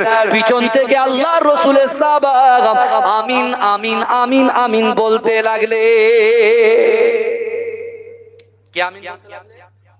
আবু যার গাফফারিয়া। এবারে দেখেন বাড়ি এসেছে কার? বাড়ি এসছে আবু যার গাফারি, এ বেলাল হুজুরের কমপ্লিট। বন্ধুর সঙ্গে বলছে ঘুটিয়ার শরীফ মাজারে যাব, প্রচুর ঠান্ডা, আগে তুই গাড়ি চালাবি, হাফ তুই চালাবি যাওয়ার সময়, আসার সময় আমি চালাবো। বুঝতে পেরেছেন? তা বন্ধু রাজি হয়ে গেছে। বন্ধু যখন রাজি হয়েছে, ও যাওয়ার সময় গিয়েছে, আসার সময় আর আসে না, বলে তোর চালাতে হবে। তখন কি হবে? ফাইট হবে কি হবে না? এই কথা বলে, কথা কাটাকাটি হবে না? ভালো করে শোনেন, বেলাল হুজুর যা দোয়া চেয়েছে, যত কথা বলেছে, যত রকমের দোয়া আছে সব চেয়েছে, আর পিছন থেকে হুজুর কি বলছে? আমিন আমিন বলছে। ভাইজান ধরেন, ভাই আমিন আমিন বলছে। আর আল্লাহর রাসূলের সাহাবা, কি নাম বললাম? হযরত আবু যার গাফারি রাদিয়াল্লাহু তাআলা আনহু, তিনি বলছেন ভাই এবার আমি দোয়া চাই, আপনি আমিন আমিন করবেন। আমার ভাইজানেরা, হে নবী পাকের উম্মতিরা, একটু ভালো করে বোঝার চেষ্টা করেন।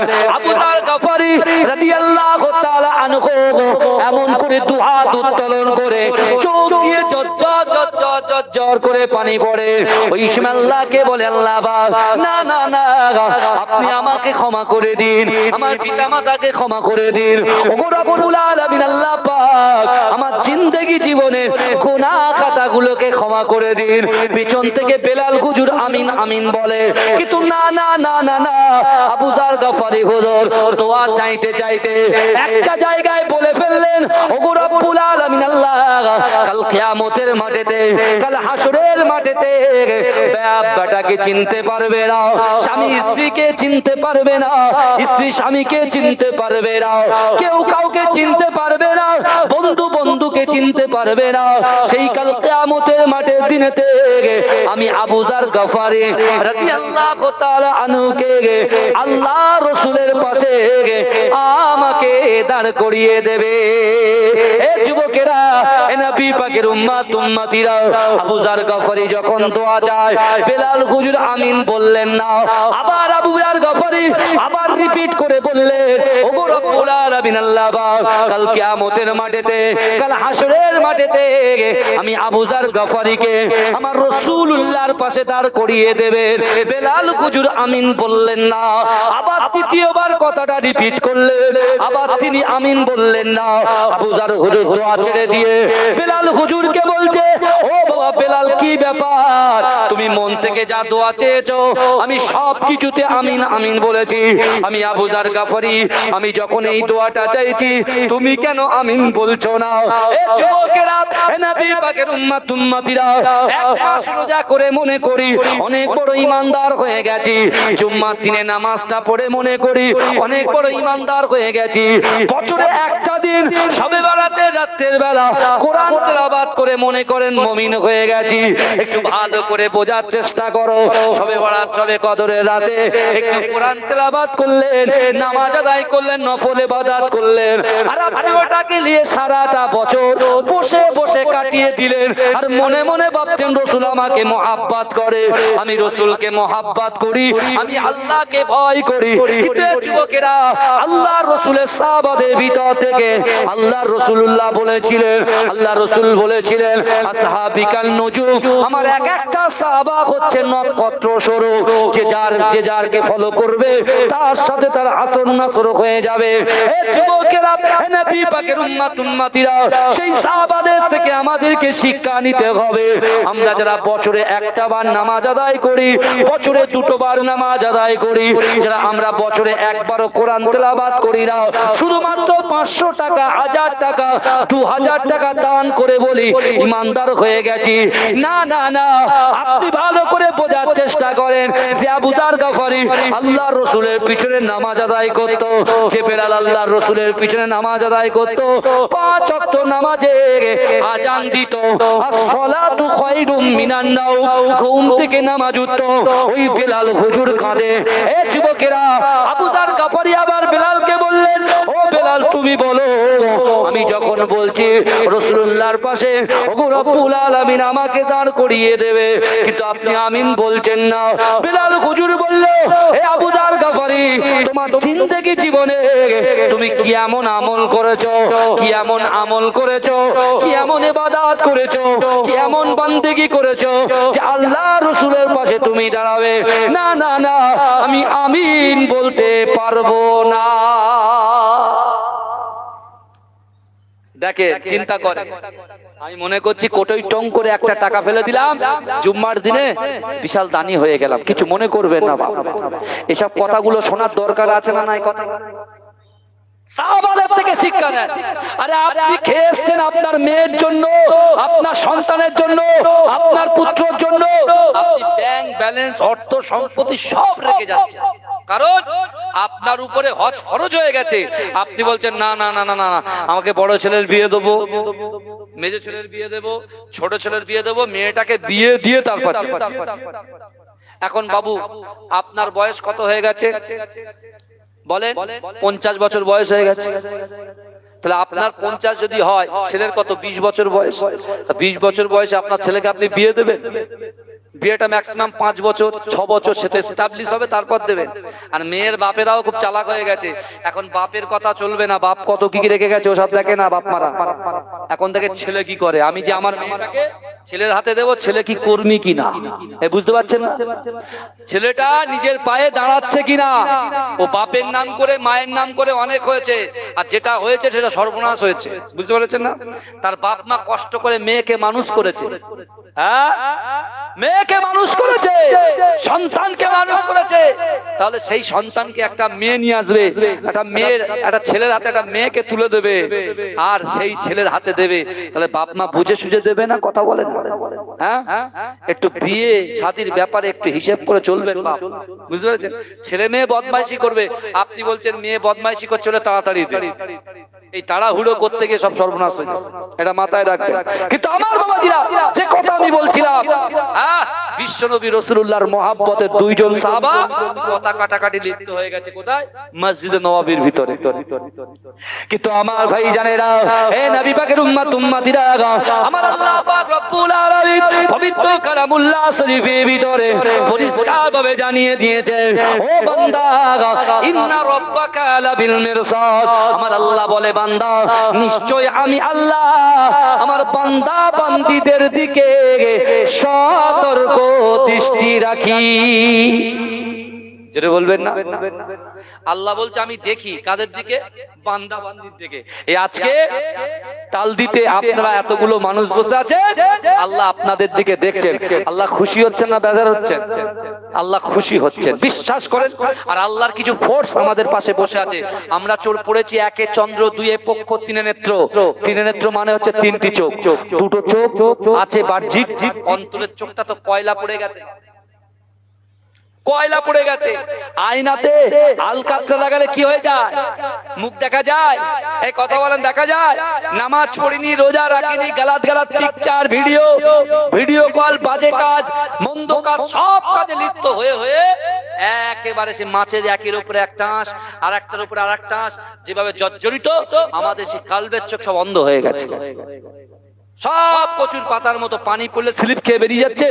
আমাদের কোন কোরআনের আয়াত কাজে আসছে না, একদিক দিয়ে যাচ্ছে, স্লিপ খেয়ে বেরিয়ে যাচ্ছে, বুঝতে পারছে না? তার জন্যই তো বেশি বেশি করে ইস্তিগফার শরীফ পড়তে হবে, যাতে করে দিলটা আল্লাহ নরম করে দেয়। জোরে বলুন। তা আল্লাহ বলছে, বান্দা আমি তোমাদের দিকে দেখি। আবু যার গফারি রাদিয়াল্লাহু তাআলা আনহু আর হযরত বেলাল হুজুর এই দুজনের কথা কাটাকাটি করছে, আল্লাহ দেখে জিবরাইলকে রাসূলুল্লাহর কাছে পাঠিয়ে দিয়েছিল, হাবিবুল্লাহ যান, আপনি যদি ওখানে না যান, ওদের দুজনের সমস্যার সমাধান এবং ওদের দুজনের নিয়ত আমি আল্লাহ কবুল করব না। জোরে বলবেন না? কিন্তু আমার ভাই জানেরা, এ নবী পাকের উম্মত উম্মতিরা, এ নবী দেওয়ানারা, বিশ্ব নবী রাসূলুল্লাহ সাল্লাল্লাহু আলাইহি ওয়াসাল্লামের দুইজন সাহাবা মসজিদে নববীর ভিতরে যখন কথোপকথন করে, কথা কাটাকাটি করে, ও যুবকেরা, কিছুক্ষণ পর দুজন দেখতে পায় মসজিদে নববী শরীফটা আলোয় আলোকিত হয়ে গেছে। ও যুবকেরা, বিশ্ব নবী রাসূলুল্লাহ সাল্লাল্লাহু আলাইহি ওয়াসাল্লাম মসজিদে নববী শরীফের ভিতরে আগমন করেছে। আল্লাহর রাসূল এসে ওই দুইজন সাহাবার দিকে লক্ষ্য করে বললেন, ও আমার সাহাবা বেলাল, ও আমার সাহাবা আবু বকর, হে আমার সাহাবা শোনো শোনো, তোমরা দুজনে তো আমাকে সারা রাত ঘুমাতে দিলে না। এই রাসূলুল্লাহ বলছে, তোমরা দুইজন আমাকে তো সারা রাত ঘুমাতে দিলে না বাবা। এরা দুজন চিন্তা করছে, সেই রাগ টাগ সব চলে গেছে রাসূলুল্লাহকে দেখে। বলছে, ভাই কি ব্যাপার, আল্লাহ রাসূল জানলো কি? আল্লাহ রাসূল জানলো কি করে? আর রাসূল বলছে, তোমরা দুজন আমাকে ঘুমাতে দিলে না। হযরত আবু যার গাফারি রাদিয়াল্লাহু তাআলা আনহু মাথাটা নিচু করে আল্লাহর রাসূলকে বলছে, ইয়া রাসূলুল্লাহ, বিয়াদবি ক্ষমা করবেন, আমি এই আপনি যখন ওই কোরআনের আয়াতটা তেলাওয়াত করছিলেন, ওয়াসারিউ ইলা মাগফিরাতিন মির রাব্বিকুম ওয়া জান্নাতিন আরদুহাস সামাওয়াতু ওয়াল আরদ উইদ্দাত লিল মুত্তাকিন, জান্নাত কারা যাবে, জান্নাত কত বড়, আর ওই জান্নাত কারা পাবে, এগুলো যখন বিস্তারিত আপনি আলোচনা করছিলেন, আমি তখন নিয়ত করেছিলাম আজ রাতের বেলা সারা দিন সারা রাত ইবাদতে কাটাবো। জোরে বলুন। তা আমি ইবাদত করে আমি কান্দন করছি, হঠাৎ করে একটা কান্নার আওয়াজ পেয়েছি, গিয়ে দেখছি বেলাল কাঁদছে, আর বেলাল এসে দেখছে আমি কাঁদছি। তা এখন আমরা ঠিক করেছি যে আমাদের দুইজনের নিয়ত এক, সবই এক। তাহলে বেলাল তুমি দোয়া চাইবে, আমি আবু যার গাফারি আমিন আমিন করব, আর তোমার দোয়া চাওয়া শেষ হয়ে যাবে, আমি আবু যার গাফারি দোয়া চাইবো, আপনি আমিন আমিন করবে। এই ছিল শর্ত। কিন্তু ইয়া রাসূলুল্লাহ, বেলাল যা চেয়েছে আমি আমিন বলেছি, আর আমি যখন কিছু চাইতে যাচ্ছি বেলাল আমিন বলছে না। আল্লাহর রাসূল সমস্যা কি বল? বলছি, ইয়া রাসূল, আমি বলেছি কাল কিয়ামতের মাঠে আল্লাহ, আমি রাসূলুল্লাহ, আমার রাসূলুল্লাহর পাশে আমি আবু যার গাফারিকে আপনি দাঁড় করিয়ে দেবেন। বেলাল বলছে, আমি আমিন বলতে পারবো না। আল্লাহ রাসূল বলছে, বাবা বেলাল কি ব্যাপার? বলি, ইয়া রাসূলুল্লাহ, ইয়া হাবিবাল্লাহ, হুজুর আপনি বলুন, দুনিয়ার জমিনে আপনার উম্মতিরা কি এমন ইবাদত বান্দেগি করলে কাল কিয়ামতের মাঠে আপনার পাশে দাঁড়াতে পারে? ইয়া রাসূলুল্লাহ, এটাই ছিল আমার উদ্দেশ্য, এটাই ছিল আমার উদ্দেশ্য। আমার রাসূল বলছেন, আওয়ালান নাসি আবি ইয়াউমাল কিয়ামাতি আকসারুকুম আলাইহি সালাতান, যে ব্যক্তি আমি রাসূলুল্লাহর উপরে সব সময় দরুদ পড়বে, কাল কিয়ামতের মাঠে আমি রাসূলুল্লাহর পাশে সে দাঁড়াবে। জোরে বলে, জোরে বলা যাবে না, এ জোরে হবে না। আমার ভাই জানেরা, হে নবী পাকের উম্মত উম্মতিরা, হে নবী দেবানারা, বিশ্ব নবী রাসূলুল্লাহ সাল্লাল্লাহু আলাইহি ওয়াসাল্লাম দুইজন সাহাবার উপরে আমার দয়ার নবী এত খুশি হয়েছিলেন। ও যুবকেরা, ও নবী পাকের উম্মত উম্মতিরা, ওই দুইজন সাহাবার দিকে লক্ষ্য করে আল্লাহ রাসূল বললেন, ও আমার সাহাবারা শোনো শোনো, আমি রাসূলুল্লাহ সাল্লাল্লাহু আলাইহি ওয়াসাল্লাম তোমাদের দুজনের জন্যই দোয়া চাইছি, তোমরা পিছন থেকে আমিন আমিন বলো। ও যুবকেরা, আমার আপনার নবী, দয়ার নবী, হায়াতুন নবী, নূর নবী, ইমামুল খুদা, নুরুল আলা নূর, নূরে মুজাসসাম, রাসূল আকরাম, হাবিবে লবিবে তাবিব, জনাবে মুহাম্মদুর রাসূলুল্লাহ, আমার রাসূল পাক দুহাত তুলে দিয়ে আল্লাহর কাছে দোয়া করলেন। ও যুবকেরা, আমার আল্লাহ পাকের দুইজন, আল্লাহ পাকের রাসূলের দুইজন সাহাবা আমিন আমিন বলতে লাগলেন। আমার আল্লাহ বলে, হাবিবুল্লাহ আপনার হাতটা নামিয়ে দেন, জান জান জান, আমি আপনার ওই দুইজন সাহাবার গুনাহটাকে ক্ষমা করে দিলাম। এ যুবকেরা, আল্লাহ রাসূল সাল্লাল্লাহু আলাইহি ওয়াসাল্লাম মদিনার মসজিদে নববী শরীফে ফজরের নামাজ শেষ করে আল্লাহ রাসূল সাল্লাল্লাহু আলাইহি ওয়াসাল্লাম মা ফাতেমা জোহরা রাদিয়াল্লাহু তাআলা আনহার ঘরে গেলেন। ও যুবকেরা, মা ফাতেমা জোহরা তখন শাদী মোবারক হয়নি। ও আমার ভাইজানেরা, আল্লাহ রাসূল সাল্লাল্লাহু আলাইহি ওয়াসাল্লাম মসজিদে নববী বসে বসে আল্লাহ রাসূল চিন্তা করলেন, না না না, যুবকদের ভিতর থেকে ইসলামের শুরুয়াতের দিকে মক্কার জমিনে যুবকদের ভিতর থেকে আমি রাসূলুল্লাহর পাশে যখন কেউ ছিল না, আমার পাশে আল্লাহর কোরআন শুনে হযরতে বেলাল আমি রাসূলুল্লাহর হাতে হাত দিয়ে কলেমা পড়ে মুসলমান হয়েছিল, আর ওই বেলালকে আমি আমার জামাই করতে চাই। ও যুবকেরা, আল্লাহর রাসূল বেলালকে ভালোবেসে, বেলালকে মহব্বত করে জামাই হিসেবে গ্রহণ করার জন্য আল্লাহর রাসূল সাল্লাল্লাহু আলাইহি ওয়াসাল্লাম মা ফাতেমাতুজ জোহরা রাদিয়াল্লাহু তাআলা আনহার ঘরে গেলেন। ও যুবকেরা, আল্লাহর রাসূল মা ফাতেমাতুজ জোহরাকে এত মহব্বত করতেন, এত ভালোবাসতেন। কেন ভালোবাসতেন? আল্লাহর রাসূল যখন কোরআন তেলাওয়াত করতেন, মা ফাতেমাতুজ জোহরা আল্লাহর রাসূলের পাশে বসে বসে বসে বসে কোরআন তেলাওয়াত করতেন। আল্লাহর রাসূল যখন নামাজ আদায় করতেন, আম্মা জান ফাতেমাতুজ জোহরা রাদিয়াল্লাহু তাআলা আনহা তিনি নামাজ আদায় করতেন। ও যুবকেরা, আল্লাহর রাসূলের কাছে যখন কোনো সাইল আসতো, ভিক্ষুক আসতো, আল্লাহর রাসূল যেমন দান করত, মা ফাতেমাতুজ জোহরাও যদি কোনো ভিক্ষুক কোনো সাইল আসতো, মা ফাতেমাতুজ জোহরাও দান করে দিত। ও যুবকেরা, রাতের গভীরে আল্লাহর রাসূল নামাজের মাসাল্লায় উম্মত উম্মত উম্মত উম্মত বলে কাঁদতো। আমার রাসূলুল্লাহ নামাজের পাটিতে কাঁদতে কাঁদতে আল্লাহর কাছে নুরাজানি করতো, আল্লাহ না না না, আমার উম্মত উম্মতি তো অসহায়। আল্লাহ, আমি রাসূলুল্লাহ পর্দা নিয়েছি, আমি রাসূলুল্লাহ আমার উম্মতকে বড় মহব্বত করি, ভালোবাসি। ওগো রব্বুল আলামিন, কাল কিয়ামতের মাঠে আমার উম্মতের কি হবে? আমার উম্মতের কি হবে? ও যুবকেরা, আল্লাহর রাসূল যখন কোরআন তেলাওয়াত করত, কোরআন তেলাওয়াতে পরে নামাজের পাটিতে উম্মতের জন্য কাঁদতো। নামাজ যখন পড়তো সেখানে উম্মত উম্মত করত। ও যুবকেরা, আল্লাহর রাসূল কবরস্থান জান্নাতুল বাকিতে গিয়ে উম্মতের জন্য ক্রন্দন করত, সাহাবাদের জন্য ক্রন্দন করত। সব কিছু লক্ষ্য করতে মা ফাতেমাতুজ জোহরা আল্লাহর রাসূল উম্মতকে ভালোবাসে বলে মা ফাতেমাতুজ জোহরা আল্লাহর রাসূলের উম্মতকে মহব্বত করেছিল। এজন্য বলবেন না, এটা চিৎকার দিয়ে বলা যাবে না সুবহানাল্লাহ। এই ভালো করে শুনে, যারা যে রাসূলুল্লাহকে মহব্বত করবে আল্লাহ তাকে কি সাজা দেবে? বিশ্বনবী রাসূলুল্লাহ আমাদের মতো গুনাহগার, খাতাকার, সিয়াকারকে মহব্বত করেছে, উম্মত উম্মত করে কেঁদেছে। মা ফাতেমাতুজ জোহরার আদাত হয়ে গেছে উম্মত উম্মত করে কাঁদা। জোরে বলুন না সুবহানাল্লাহ। তা আল্লাহর রাসূল সর্বপ্রথমে মেয়ের কাছে আলীর বিবাহের প্রস্তাব নিয়ে গেলেন। আর রাসূল যখন যাচ্ছে, কখনো কল্পনা ভাবে রাসূল ভাবেনি যে আমার মেয়ে আমার মুখের উপরে কথা বলতে পারে। কারণ আমি কোরআন তেলাওয়াত করলে ফাতেমা কোরআন তেলাওয়াত করে, আমি নামাজ পড়লে ফাতেমা নামাজ আদায় করে, আমি জিকির করলে ফাতেমা জিকির করে, আমি মানুষের সঙ্গে সৎ ব্যবহার করলে ফাতেমাও সৎ ব্যবহার করে, আমি রাসূল পর্দার কথা বলি, আমার কন্যা ফাতেমার কোন দুনিয়ার পর পুরুষ এখনো পর্যন্ত চোখে দেখে নাই। জোরে বলুন না সুবহানাল্লাহ। রাসূলুল্লাহ ফাতেমার কাছে কি বলছে? মা, তোমার কাছে একটা প্রস্তাব নিয়ে এসেছি। এই শুনছেন তো? তোমার কাছে একটা প্রস্তাব। আব্বু কি প্রস্তাব?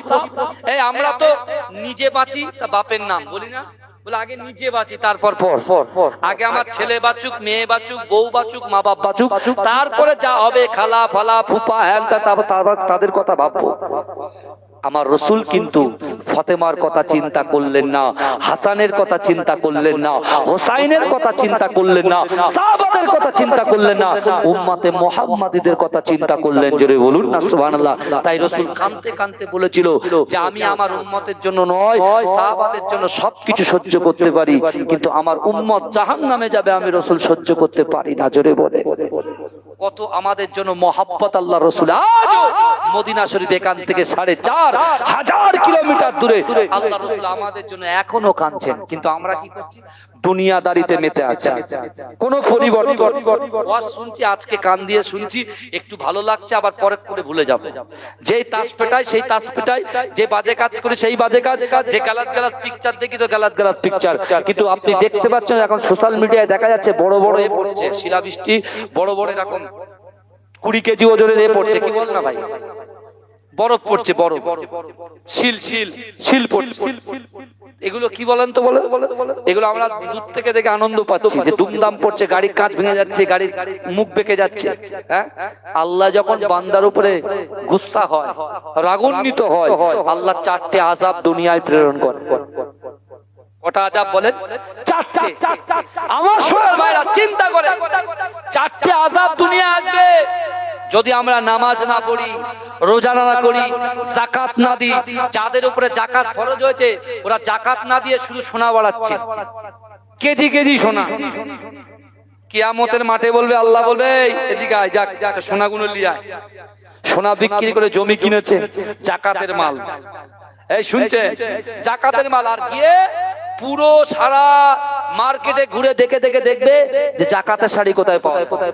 100 টাকায় ঢেলে বিক্রি হচ্ছে, হ্যাঁ সেই শাড়ি কিনে এনে শুধু শুধু শুধু বিলি করছে, যা যা যা যা যা। কিন্তু আমার ভাইরা কত সহজ নাকি? শরিয়ত কি আমার মামার বাড়ি যে যা ইচ্ছা যখন ইচ্ছা ঢুকবো আর বেরোবো, মা কিছু বলবে না? হ্যাঁ আমার ভাইরা, নিজেদেরকে পরিবর্তন হতে হবে, নিজেদেরকে পরিবর্তন হতে হবে। আমার যুবক ভাইদেরকে বলছি, আজকে আপনি মনে করছেন আমি ঠিক আছে, আমার শরীরে শক্তি আছে, যৌবন শক্তি আছে। আল্লাহ ইচ্ছা করলে ওই যৌবন শক্তিকে কেড়ে নিতে পারে কি পারে না? জবান বন্ধ করে দিতে পারে কি পারে না? আজকে আমরা হিষ্টপুষ্ট, আমাদের শরীরে ব্যাপক বীরের মতো শক্তি ক্ষমতা আছে। এখন এক ঘুষিতে আমরা ইট ভেঙে দেওয়ার ক্ষমতা রাখি। কিন্তু এ যুবক, আল্লাহ ইচ্ছা করলে তুমি আল্লাহর ইশারায় একটা ঝাঁটার কাঠি পর্যন্ত তুলতে পারবে। হ্যাঁ, কত মহারথী এলো আর গেল। হ্যাঁ, আজকে মুসলমানদের কোনটাসা করছে, এরা পূর্বের ইতিহাস জানে, পূর্বের ইতিহাস জানে।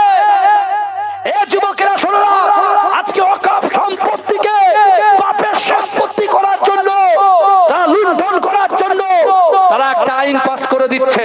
তাই তোরা কি কথা বলেন? আবার আমার রাসূলুল্লাহ ওয়াকফ সম্পত্তিতে তো হাত দিয়েছে, আবার আমার রাসূলুল্লাহর ক্যারেক্টারে হাত দিচ্ছে। এই শুনছেন না?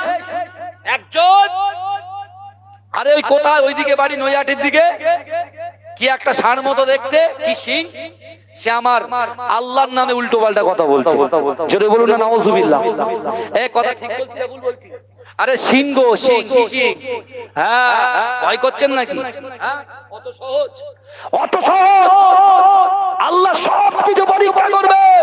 এ যুবক শোনো, তুমি দুধ থেকে মজা নিচ্ছ, আজকে তুমি দুধ থেকে আনন্দ করছো, কিন্তু একটা কথা বলে যায়, আল্লাহর কোরআন বলছে, বান্দা আহাসিবান নাসু আইয়ুতরাকু আইয়াকুলু আমান্না ওয়া হুম লা ইফতারুন। আল্লাহর কোরআন বলছে, বান্দা তোমরা যারা ঈমান এনেছো, তোমরা কি মনে করো আমি আল্লাহ তোমাদেরকে ছেড়ে দেব? ওয়া হুম লা ইফতারুন, আমি আল্লাহ কি তোমাদের পরীক্ষা করব না? হ্যাঁ, আজকে তোমার যৌবন আছে, বলো রাকিবুল ভাইজান যা বলছে বলুক না, ভাইয়ের কথা বলবে 2 ঘন্টা বলবে আর পালাবে। আমার এখন যদি আগামীকাল ফজরে আপনার মৃত্যু হয়ে যায়, একটু পরে যদি মৃত্যু হয়ে যায়, বিনা ওযুতে যদি মৃত্যু হয়ে যায়, বিনা নামাজে যদি মৃত্যু হয়ে যায়, মা বাপকে কষ্ট দিয়ে যদি মৃত্যু হয়ে যায়, স্ত্রীর হক নষ্ট করে যদি মৃত্যু হয়ে যায়, সন্তানের হক নষ্ট করে যদি মৃত্যু হয়ে যায়, তাহলে আমাদের স্থানটা কোথায় হবে? বলে স্থান কোথায় হবে? আসুন ফিরে আসেন ভাই। আপনি নামাজ পড়েন, রোজা রাখেন, যাকাত রাখেন, সব করেন না।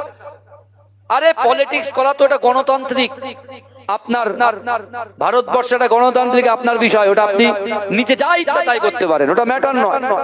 কিন্তু আপনি নামাজটা তো পড়বেন, কারণ আল্লাহ তো ইবাদত বান্দিগি করার জন্য পাঠিয়েছে। আল্লাহ ইবাদত বান্দিগি করার জন্য পাঠিয়েছে বলে আল্লাহ শুধু বলেছে তোরা সারা জীবন নামাজ পড়ো আর কিছু করবে না, সেটা তো আল্লাহ বলে দেয়নি। আল্লাহ বলেছে ফরজ নামাজ পড়ো আর হালাল রুজি তালাশ করার জন্য বেরিয়েছে। তুমি নামাজটা 4 রাকাত নামাজ, ফজরের 2 রাকাত সুন্নাত, 2 রাকাত ফরজ পড়তে কতক্ষণ সময় লাগবে? 10 মিনিট। তুমি 10 মিনিট নামাজটা পড়ে আজকে ফজর থেকে তুমি বেরো, দেখবে তোমার রাস্তা ঘাটে তোমার যে মাথা চমচম করা টেনশন, বিদ্বেষ, অমুক তমুক ভয়, তোমার কলিজা থেকে আল্লাহ তুলে ফেলে দেবে। জোরে বলবে, জোরে বলবেন না? চিন্তা করেন, আল্লাহর রাসূল এইগুলো আমাদেরকে শিখিয়ে দিয়ে গেছে। আর রাসূলুল্লাহ তিনি তার নিজের কন্যার কাছে গিয়ে আলী হুজুরের বিবাহের প্রস্তাবটা যখন দিচ্ছেন, রাসূল বলছেন আমি জিন্দেগিতে ভাবিনি যে আমার মেয়ে ফাতেমা আমার মুখের উপরে কথা বলবে।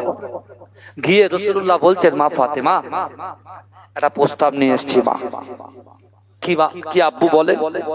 বলছে মা তোমার সঙ্গে আমার আলীর বিবাহ দেব। শুনছেন? তোমার সঙ্গে আমার আলীর বিবাহ দেব। যেই কথা বলেছে মা ফাতেমাতুজ জোহরা রাদিয়াল্লাহু তাআলা আনহার চোখে পানি, সাথে সাথে বলছে আব্বাজান আমার বিয়ের দেনমোহর কত হবে? এই শুনছেন বাবাজি? আমার বিয়ে দেনমোহর কত হবে? যেই কথা বলেছে আল্লাহ রাসূল কখনো ভাবিনি মেয়ে পাল্টা প্রশ্ন করবে। ভালো করে ওয়াজ বুঝবেন। আল্লাহ রাসূল সাথে সাথে বললেন মা আমি তোমাকে 10 দিরহাম দিয়ে দেব। যেই বলেছে 10 দিরহাম দিয়ে দেব, সঙ্গে সঙ্গে মা ফাতেমা বলছে আব্বু আমি এই মোহরে আমি বিয়েতে রাজি নই। আল্লাহ রাসূল বলেন মা আমি তোমাকে 20 দিরহাম দিয়ে দেব। বলছে আব্বু এই মোহরে আমি রাজি নই। আল্লাহ রাসূল চোখ দিয়ে পানি পড়তে পড়তে মা ফাতেমাকে বলছে ফাতেমা ঠিক আছে আমার বাড়িতে যা আসবাবপত্র আছে যা কিছু আছে আমি সব আলীকে দিয়ে দেব, আর আলী সেটাকে তোমার মোহর হিসেবে আদায় করবে। জোরে বলুন না সুবহানাল্লাহ। মা ফাতেমা বলছে আব্বু আমি এই মোহরেও রাজি। আমার ভাই জানেরা, হে নবী পাকের উম্মত উম্মতিরা একটু ভালো করে বোঝার চেষ্টা করেন। আল্লাহ বলছে বান্দা, আল্লাহ বলছে বান্দি ওহুম লা ইফতানুন, আমি আল্লাহ পরীক্ষা করব। হে যুবকেরা, হে নবী পাকের উম্মত উম্মতিরা, বিশ্ব নবী রাসূলুল্লাহ আম্মা জান ফাতেমাতুজ জোহরা রাদিয়াল্লাহু তাআলা আনহার হাতটা ধরে অজনয়নে জর্জর করে আর কাঁদে আর বলে ও মা ফাতেমা তুমি তো আমার পাশে নামাজ আদায় করতে, তুমি তো আমার পাশে কোরআন তেলাওয়াত করতে মা, আমি কোশ্চিন কালে ভাবিনি মা তুমি আমার সামনে এরকম প্রশ্ন ছুড়ে দেবে, তুমি কখনো আমি ভাবিনি মা তুমি আমার কথাকে অবাধ্য করবে। ও যুবকেরা, মা ফাতেমাতুজ জোহরা আল্লাহ রাসূলের কান্না সহ্য করতে পারলেন না, কদমের কাছে পড়ে গেলেন। ও যুবকেরা, মা ফাতেমা কাঁদে, আল্লাহ রাসূল কাঁদে, মা ফাতেমা কাঁদে, আল্লাহ রাসূল কাঁদে।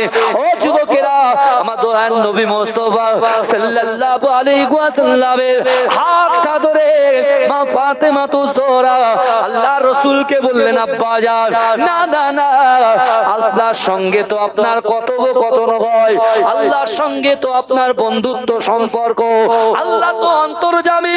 ওগো আমার পেয়ারা আব্বা জান না না না, আপনি আমাকে না বলে, আপনি আমাকে কিছু না বলে আল্লাহর কাছে জিজ্ঞাসা করেন আপনার মেয়ের অন্তরের কথাটা, আপনার মেয়ের নিয়তটা, আপনার মেয়ের আশা আকাঙ্ক্ষাটা কি আছে, আমার আল্লাহ পাক সব কিছু আপনাকে জানিয়ে দেবে। এ জোরে বলবেন না? এটা জোরে বলা যাবে না সুবহানাল্লাহ? নারে দেখবে, নারে দেখবে, এটা দরুদ শরীফ পড়েন আল্লাহুম্মা। হ্যালো, জলসা করছে, নেমে বলছে সাইয়্যিদিনা। এই কারা কারা রাসূলুল্লাহকে ভালোবাসেন একটু হাত তোলে। তাকবীর দেন, নারে তাকবীর। মাইক আলা ভাই আছে, একটু এসো না, 2-5 মিনিটের জন্য একটু একটু মন খুলে একটু সাউন্ডটা বাড়িয়ে দেন না দয়া করে, আর বেশি তো বাকি নেই, বুঝতে পারছেন না? তাহলে কিছু গজল টজল গুলো একটু ভালো করে হবে, বুঝতে নাহলে হবে না, বুঝতে পারছেন না? গলা বসে যাবে, একবার টান দিলে গলা বসে যাবে।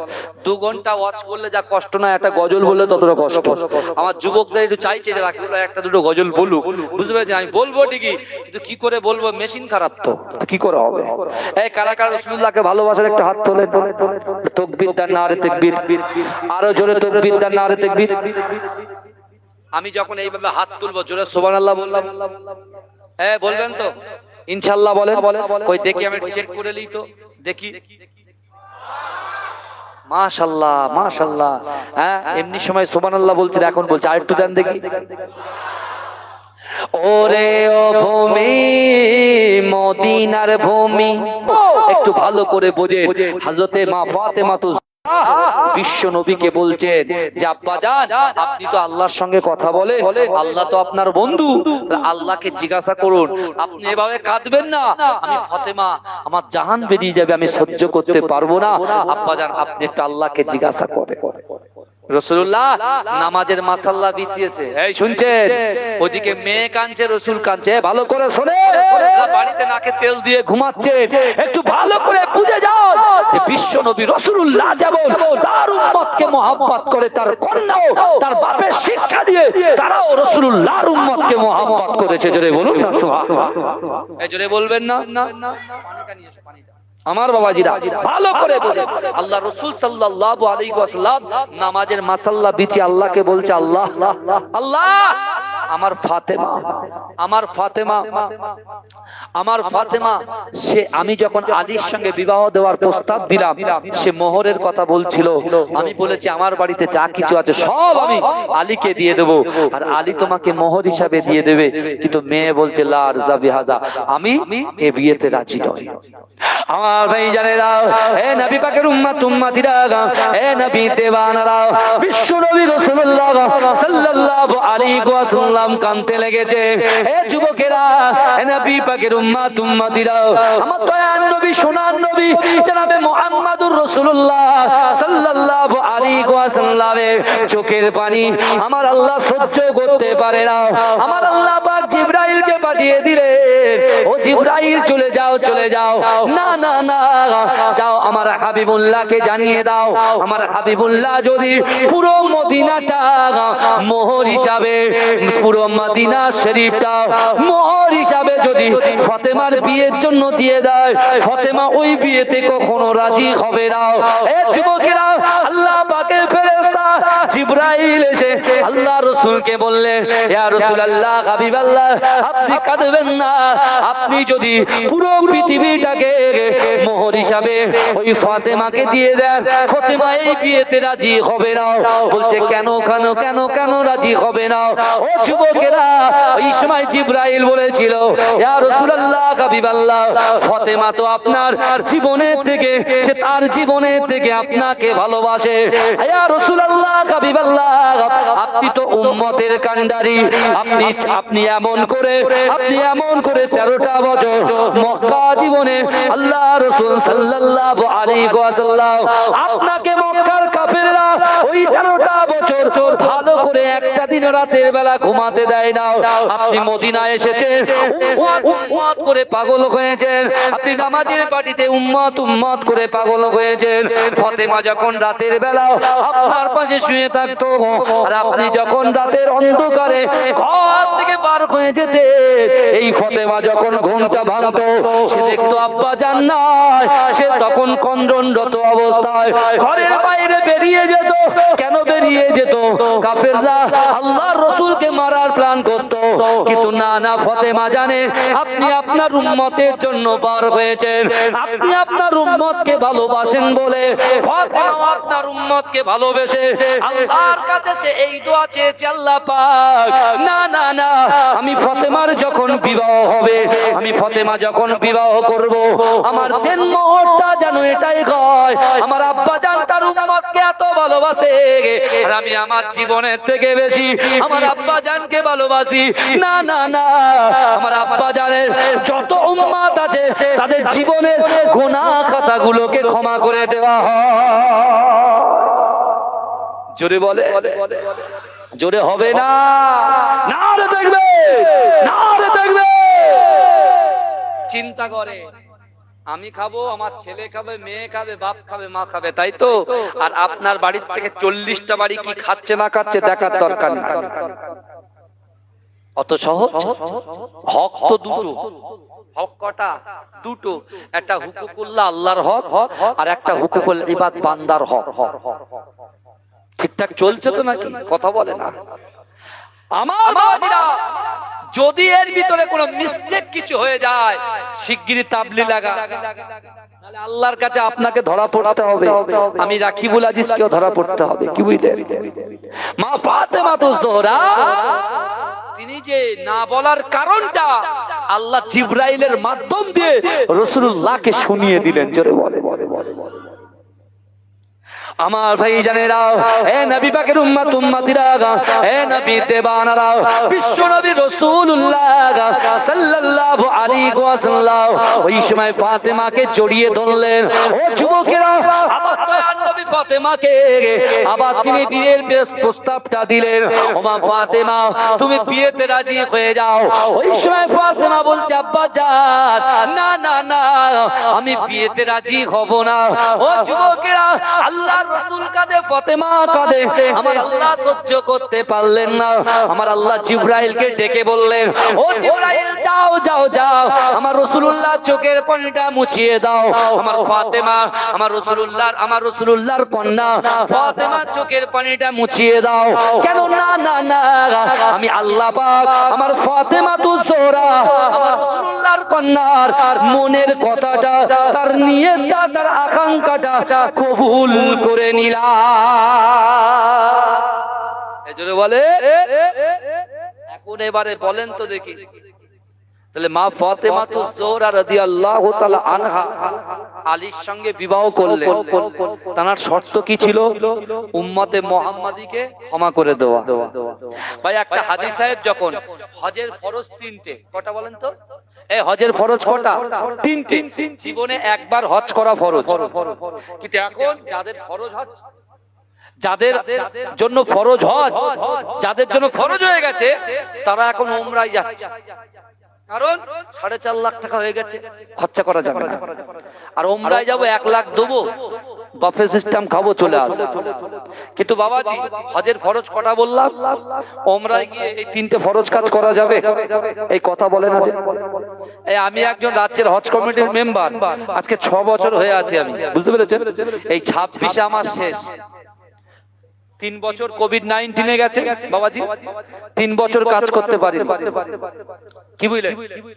3 বছর কোনো কাজ হয়েছে? কথা বলে। করোনা ভাইরাসে কোনো কাজ হয়নি। আমি 18 সালে হজ করেছি। আমি হজ করা আসার পরে হজ বন্ধ হয়ে গেছে। ক বছর? 2 বছর। ভালো করে বোঝেন, 2 থেকে 3 বছর হজের কাজ করতে পারি। 3 বছর সুযোগ পেয়েছি, তাই এই বছরে লাস্ট। বাংলা যে এক প্রান্ত থেকে মালদা, মুর্শিদাবাদ, মেদিনীপুর, 2-24 পরগনা যেখানে গেছি জলসার সাথে সাথে হজের অ্যাওয়ারনেস করেছি। আলী ভালো করে শুনুন আমার বাবাজিরা, যেখানে গেছি সেখানে কি করেছি? হজের অ্যাওয়ারনেস করেছি। কারণ কি বলেন তো? যে ব্যক্তির উপরে হজ ফরজ আর সে যদি হজ না করে মৃত্যুবরণ করে, রাসূল বলছে তার মুখের দিকে আমি তাকাবো না, তার প্রতি লানাত।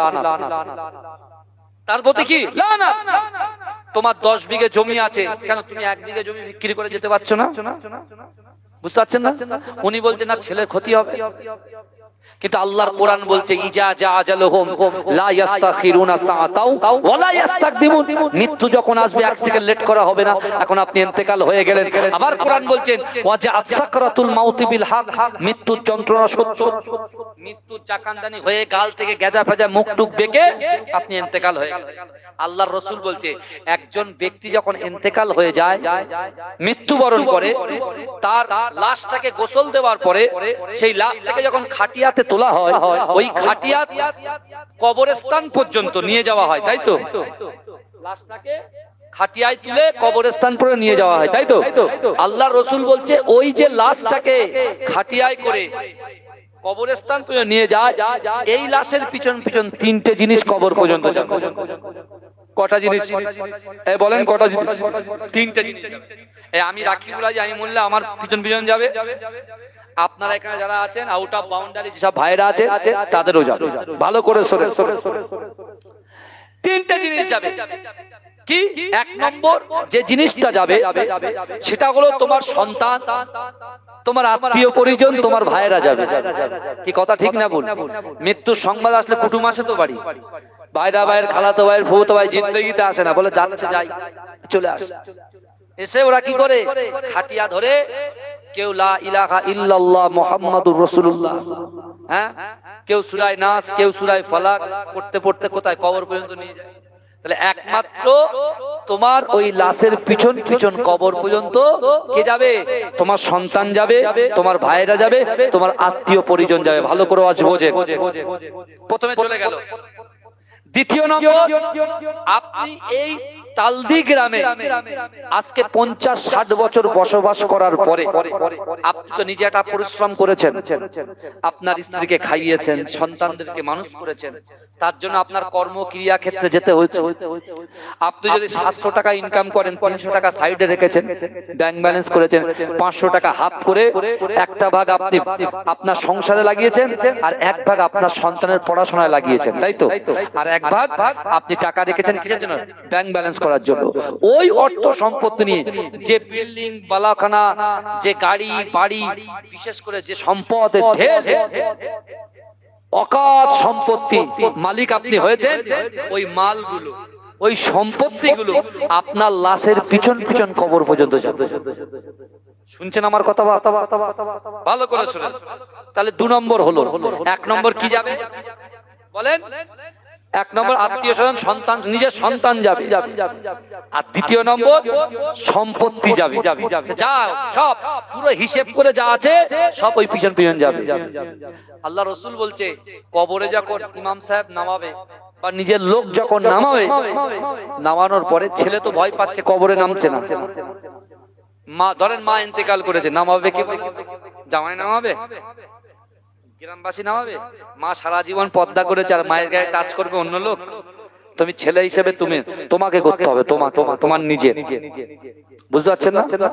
এখন কথা হলো, রাসূলুল্লাহ বলছেন, আমার সাহাবারা, মিনহা খলাকনাকুম ওয়া ফিহা নুঈদুকুম ওয়া মিনহা নুখরিজুকুম তারাতান উখরা।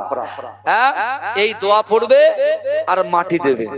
ভালো করে বোঝেন, দোয়া দেবে আর মাটি দেবে। জীবনে আপনার জন্য হজ ফরজ ছিল, আপনি অর্থ সম্পত্তিকে বিক্রি করেননি, আপনি সেগুলোকে ঠিকঠাক ভাবে না দিয়ে আল্লাহর হজ ফরজ হয়েছে, হজ করেননি। আপনি চিন্তা করে দেখুন, ভাবুন একটুখানি, চিন্তা করুন যে আমরা কবরে চলে গেছি, আমাদের উপরে হজ ফরজ ছিল কিন্তু আমরা হজ করিনি। সন্তানের কথা চিন্তা করেছি, মেয়ের কথা চিন্তা করেছি, ভাইদের কথা চিন্তা করেছি।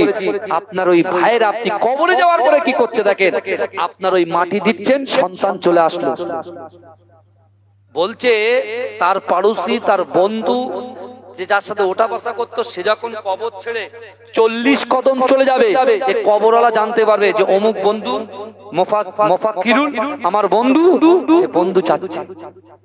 সে কিন্তু চিৎকার দেবে, ভাই দাঁড়া দাঁড়া, আমার কোথায় রেখে যাচ্ছিস? অন্ধকার ঘর, সাপ বিচ্ছুর ঘর, পোকামাকড়ের ঘর, এখানে রেখে যাচ্ছে। কেউ আপনার কথা কি বলে? শুনতে পাবে না। আপনার সন্তান চলে আসবে, আপনার ভাই চলে আসবে, যে সম্পত্তি ইনকাম করতে করতে আপনি শরিয়াত থেকে বহু দূরে চলে গেছেন। শরিয়াত বলে কিছু আর আপনার কাছে নেই, সব খতম। বুঝতে পারছেন? ওই সম্পত্তি আপনার দাফন হবার পর ওই সম্পত্তি আপনাকে ছেড়ে রেখে চলে আসবে। এই দাঁড়া দাঁড়া দাঁড়া, আর কোনো দাঁড়ানোর সিন নেই।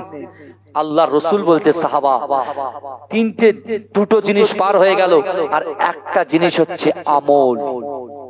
তুমি নামাজ আদায় করেছো, কোরআন তেলাওয়াত করেছো, দান খায়রাত করেছো, পিতামাতাকে খিদমত করেছো, স্ত্রীর হক আদায় করেছো, স্বামীর হক আদায় করেছো, সন্তানের হক আদায় করেছো। তুমি তোমার পড়োশিকে দেখেছো, কোন সাইল যখন হাত পেতেছে, ওই হাতটাকে তুমি দিয়েছো, হাতটাকে ফেরাওনি। যাও, আল্লাহ পাক বলবে ওই আমলটা তোমার কাছে রয়ে যাবে। জোরে বলুন না সুবহানাল্লাহ, জোরে বলবেন না? তাই তো আমি আপনাদেরকে বলে যাই, ও যুবকেরা, আল্লাহর কোরআন বলছে, বান্দা, মান কানা লিল্লাহ কানাল্লাহু লাহু, যে ব্যক্তি আমার হয়ে যায়, আমি আল্লাহ পাক তার হয়ে যায়। এ যুবকেরা, হে নবী পাকের উম্মতিরা, আল্লাহর কোরআন বলছে, ইন্নাল্লাহা লা ইউগাইয়িরু মা বিকওমিন হাত্তা ইউগাইয়িরু মা বিআনফুসিহিম। আমার আল্লাহ বলছে, ও বান্দা, যে জাত যে কওম নিজে পরিবর্তন হবার চেষ্টা করে না, আমি আল্লাহ পাক রব্বুল আলামিন ওই জাতি ওই কওমকে কখনো জন্য পরিবর্তন ঘটায় না। ও যুবকেরা, ও নবী পাকের উম্মতিরা, আমাদেরকে জীবনে পরিবর্তন হতে হবে। 25 বছর হয়ে গেছে, এখনো নামাজ পড়ি না। 25 বছর হয়ে গেছে, এখনো রোজা রাখতে পারি না। যখন রোজার সময় সময় আসে আমরা বলি ও ডাক্তার বাবু এমন একটা প্রেসক্রিপশন করে দেন যাতে করে আমার বিবির কাছে বলতে পারি ডাক্তার বাবু 1 মাস বেড রেস্টে যেতে বলেছে। কারণ কি ও রোজা করতে পারবে না তো, ওই জন্য ডাক্তারের কাছে ছুটছে। গিয়ে বলছে আপনি একটা প্রেসক্রিপশন করে দেন আর আপনি বলেন আমার গ্যাসের প্রবলেম লিখে দেন, আমি স্ত্রীকে বলবো, তাহলে রান্না করবে না তো, স্ত্রীও তো করা, তুমি যদি রোজা না করো খাওয়া হবে না। আমি বলছি আপনি ঠিক করেছেন, আপনি ঠিক করেছেন, পুরস্কার আপনি পাবেন, সাইজ করতে হবে, বুঝতে পেরেছে? কিন্তু আমার ভালো করে বোঝেন, আমরা অফার অ্যাকসেপ্ট করি। অফার কিসের অফার অ্যাকসেপ্ট করি? যদি এক্ষুনি 2GB নেট ফ্রি দেয়, সাথে যদি একটা বিরিয়ানি দেয়, তাল দিন যুবকরা কিন্তু আমাদের ওই দিককার যুবকরা আগে ছোটে। এই কথা ঠিক বলছি না ভুল বলছি? এই কথা বলে না। আরে এখন সিমের সাথে বিরিয়ানি ফ্রি দিচ্ছে তো, কথা বলে না? হ্যাঁ, এ বিরিয়ানির লোভে যাচ্ছে সিমের নিতে। কিন্তু আমার বাবাজিরা, আমার রাসূলুল্লাহ যখন মেরাজে গিয়েছিল, আল্লাহ পাক আমার দয়ার নবীকে বলেছিল, হাবিব আপনার আগে একজন পয়গম্বরকে আমি আল্লাহ দুনিয়ার জমিনে পাঠিয়েছিলাম, যার নাম হচ্ছে, আপনার আগে আমি আল্লাহ একটা পয়গম্বরকে পাঠিয়েছিলাম যার নাম হযরত আদম আলাইহিস সালাতু ওয়াস সালাম। যে আদমকে আমি জান্নাতে আমি আল্লাহ রেখেছিলাম, আর আদমকে বলেছিলাম, হে আদম তুমি খাও দাও মজ মস্তি সব করো, লা তাকরাবুস সাজারা, গাছের কাছে যাবে না, ফল ভক্ষণ করবে না। কিন্তু আদম ফল ভক্ষণ করেছে। অনেক বড় হাদিস, ছোট করে বলছি। আদম আলাইহিস সালাতু ওয়াস সালাম যখন ভুলটা করলো, আমি আল্লাহ পাক জান্নাত থেকে বেঘর করে দিলাম, মা হাওয়াকে জেদ্দায় পাঠিয়ে দিলাম, আর আদমকে শ্রীলঙ্কায় পাঠিয়ে দিলাম। এই বুঝতে পারছেন? আল্লাহর রাসূলকে আল্লাহ পাক কি অফার দিচ্ছে দেখেন, কি উপঢৌকন দিচ্ছে দেখেন। এ যুবক, নামাজের কথা সর্বপ্রথম জিজ্ঞাসা করবে, আর আমরা সেই নামাজ নিয়ে উদাসীন। আমরা সবকিছু করতে রাজি আছি, সবকিছু বলতে রাজি আছি, কিন্তু ভাই ওই জায়গায় মাত্র যে আল্লাহ আমাদের খাওয়াচ্ছে, যে আল্লাহ আমার স্ত্রীর গর্ভে সন্তান দিল পুরুষ, সন্তান দিল নারী, যে আল্লাহ দৈনন্দিন এক স্থান থেকে আর এক স্থান যাবার ক্ষমতা আল্লাহ দিয়েছে, সেই আল্লাহর জন্য 24 ঘন্টার ভিতরে মাত্র 1টা ঘন্টা যে আমরা দেব, এ সময় আমাদের নাই। ভালো করে বোঝেন, অফার আপনি দুনিয়ার অফার অ্যাকসেপ্ট করছেন, আখিরাতের অফার জান্নাতের অফারটা অ্যাকসেপ্ট করবেন। আপনি বলছেন হুজুর অফার করছেন, কি অফার বলেন তো দেখি শুনি। এ যুবকেরা ভালো করে শুনেন, আল্লাহ রাসূল বলছে, হাবিব আপনি যে আমার কাছে এসেছেন, আমি আপনাকে 5 ওয়াক্ত নামাজ পুরস্কার দিলাম। জোরে বলে 5 ওয়াক্ত নামাজ তো আল্লাহর রাসূল নিয়ে এসেছে, এটা জানি, কিন্তু অফারটা কি দিয়েছে সেটা জানার দরকার আছে না নাই? কত বলে আমার ভাই জানেরা, হে নবী পাকের উম্মত উম্মতিরা, হে নবী দেবানারা, বিশ্ব নবী রাসূলুল্লাহ সাল্লাল্লাহু আলাইহি ওয়াসাল্লাম যখন জান্নাত দেখলেন, জাহান্নাম দেখলেন, আল্লাহর সঙ্গে কথোপকথন করলেন, আমার আল্লাহ বলতে, হাবিবুল্লাহ না না না, আমি আল্লাহ পাক আপনার উম্মতকে আপনার ওসিলায় বড় মহব্বত করে ভালোবাসি, কিন্তু না না না, আমি আল্লাহ পাক আপনাকে জানিয়ে দিলাম, আমি আপনার উম্মতের জন্য বড় একটা অফারের প্যাকেজ দিয়ে পাঠাই। না না না, হযরত আদম আলাইহিস সালাতু ওয়াস সালাম একটা মাত্র ভুল করেছে, যে ভুলের কারণেতে 350 বছর কান্না করেছে, 350 বছর ক্রন্দন করেছে। আমি আল্লাহ পাক স্বামী থেকে স্ত্রী জুদা করে দিয়েছি, স্ত্রী থেকে স্বামীকে জুদা করে দিয়েছি। ও হাবিব রে, না না না, হযরত আদম আলাইহিস সালাতু ওয়াস সালামকে 350 বছর পরে একটা দোয়া দিয়েছি, রব্বানা যালামনা আনফুসানা ওয়া ইল্লাম তাগফির লানা ওয়া তারহামনা লানাকুনান্না মিনাল খাসিরিন। না না না, আপনার ওসিলা নিয়ে হযরত আদম আলাইহিস সালাতু ওয়াস সালাম দোয়া চেয়েছিল, আমি আল্লাহ পাক রব্বুল আলামিন 350 বছর পরে আদম আলাইহিস সালাতু ওয়াস সালামের গুনাহটাকে ক্ষমা করে দিয়েছিলাম। যে টাইমে ক্ষমা করেছিলাম ওই টাইমটা ছিল ফজরের রাত। হযরত আদম আলাইহিস সালাতু ওয়াস সালাম আমি আল্লাহ ক্ষমা করার কারণে খুশি হয়ে রাজি হয়ে 2 রাকাত শুকরিয়া তার নামাজ আদায় করেছিল।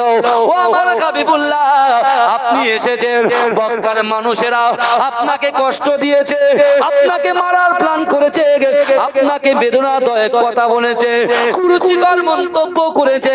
আমি আল্লাহ পাক আপনাকে আমার বাড়িতে ডেকে এনে আপনার উম্মতের জন্য একটা বড় সুসংবাদ দিয়ে দিলাম।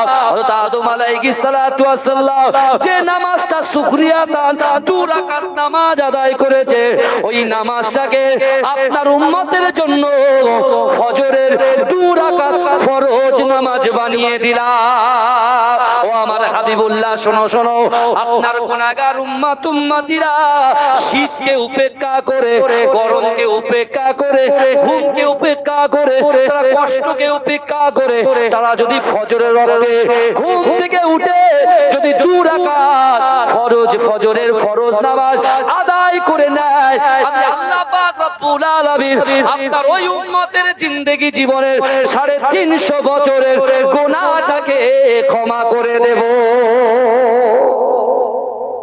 জোরে বলবেন না? একটু চিৎকার দিয়ে হবে না সুবহানাল্লাহ? এই অফারটা ভালো লাগেনি? বাঁচবো ক বছর?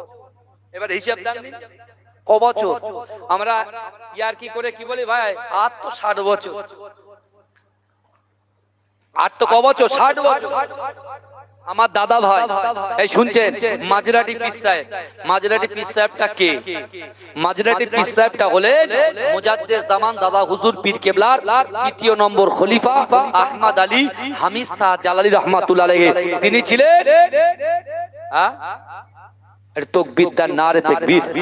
পীর সাহেব হুজুর কেবলা, পীর সাহেব হুজুর কেবলা, চাচাজান হুজুর পীর কেবলা, নারে তাকবীর, নারে তাকবীর। আমার চাচাজান হুজুর পীর কেবলা এসেছেন। বাবাজি, আল্লাহ পাক আমার পীর সাহেব হুজুরকে আল্লাহ হায়াত দেন, বলুন আল্লাহুম্মা আমিন। এ বলবেন আল্লাহুম্মা আমিন। তাকবীর দেন, নারে তাকবীর, নারে তাকবীর। মাসলাকে মুজাদ্দিদ জামান বলুন জিন্দাবাদ, মাসলাকে মুজাদ্দিদ জামান বলুন জিন্দাবাদ, নারে তাকবীর। দরুদ শরীফ আল্লাহুম্মা।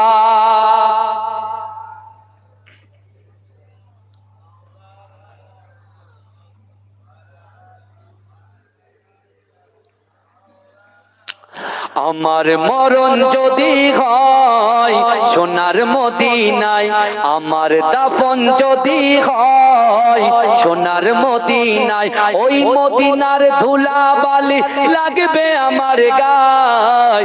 আমার মরণ যদি হয় সোনার মদিনায়, আমার দাফন যদি হয় সোনার মদিনায়, ওই মদিনার ধুলা বালি লাগবে আমার গায়। আমার মরণ যদি হয় সোনার মদিনায়, কত হাজি কেঁদে কেঁদে বলে দয়াময়, মৌত আমার হয় যেন নবী যে তার। কত হাজি কেঁদে কেঁদে বলে দয়াময়, মৌত আমার হয় যেন নবী যে তার। তার সুপারিশ পেলে পরে, তার সুপারিশ পেলে পরে জান্নাত নসিব হয়। আমার মরণ যদি হয় সোনার মদিনায়, আমার দাফন যদি হয় সোনার মদিনায়, ওই মদিনার ধুলা বালি লাগবে আমার গায়। আমার মরণ যদি হয় সোনার মদিনায়। জোরে বলবেন না সুবহানাল্লাহ? জোরে হবে না সুবহানাল্লাহ?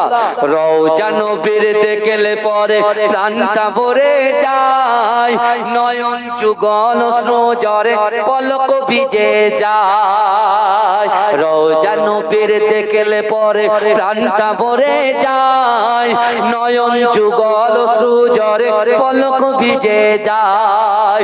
মনে আমার আশা জাগে, মনে মনে আমার আশা জাগে দিদার যেন হয়, আমার মরণ যদি হয় সোনার মদিনায়, আমার দাফন যদি হয় সোনার মদিনায়, ওই মদিনার ধুলাবালি লাগবে আমার গায়, আমার মরণ যদি হয় সোনার মদিনায়, সোনার মদিনায় গিয়ে চুম্ব নবীর পায়, সালাম আমি দেব গিয়ে নবীজির রওজায়, সোনার মদিনায় গিয়ে চুম্ব নবীর পায়, সালাম আমি দেব গিয়ে নবীজির রওজায়, নিরালায় কাঁদব ওই দিন, নিরালায় কাঁদব ওই দিন খোদার কাবায়, আমার মরণ যদি হয়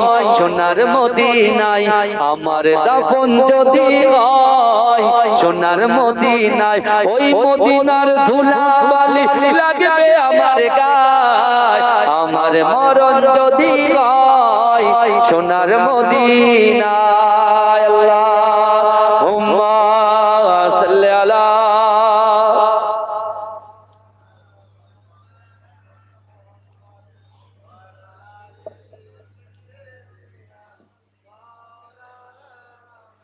আমার বাপেরা ভাইরা, যে কথা আমি আপনাদেরকে বলছিলাম, বিশ্ব নবী রাসূল সাল্লাল্লাহু আলাইহি ওয়াসাল্লাম তিনি তার উম্মতের জন্য ক্রন্দন করেছেন, তার সাহাবারাও, তার আহলে বাইত পাক পাঞ্জাতন যারা, তারাও উম্মতের কথা চিন্তা করে ক্রন্দন করেছে। জোরে বলুন না সুবহানাল্লাহ।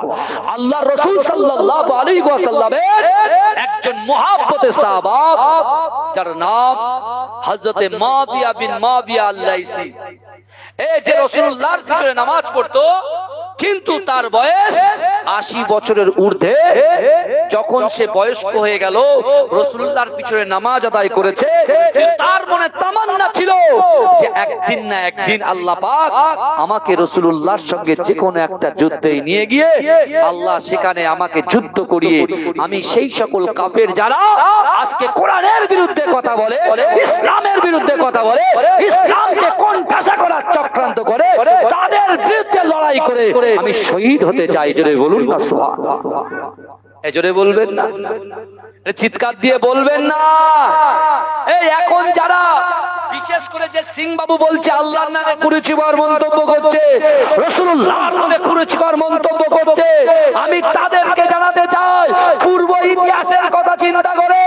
কারণ আবরাহ বাদশা কাবা শরীফ ধ্বংস করতে চেয়েছিলেন না, করেননি? কথা এই আবরাহ বাদশা কাবা শরীফ ধ্বংস করতে চেয়েছিলেন। এই তখন মক্কার লিডার কে ছিলেন বলেন তো?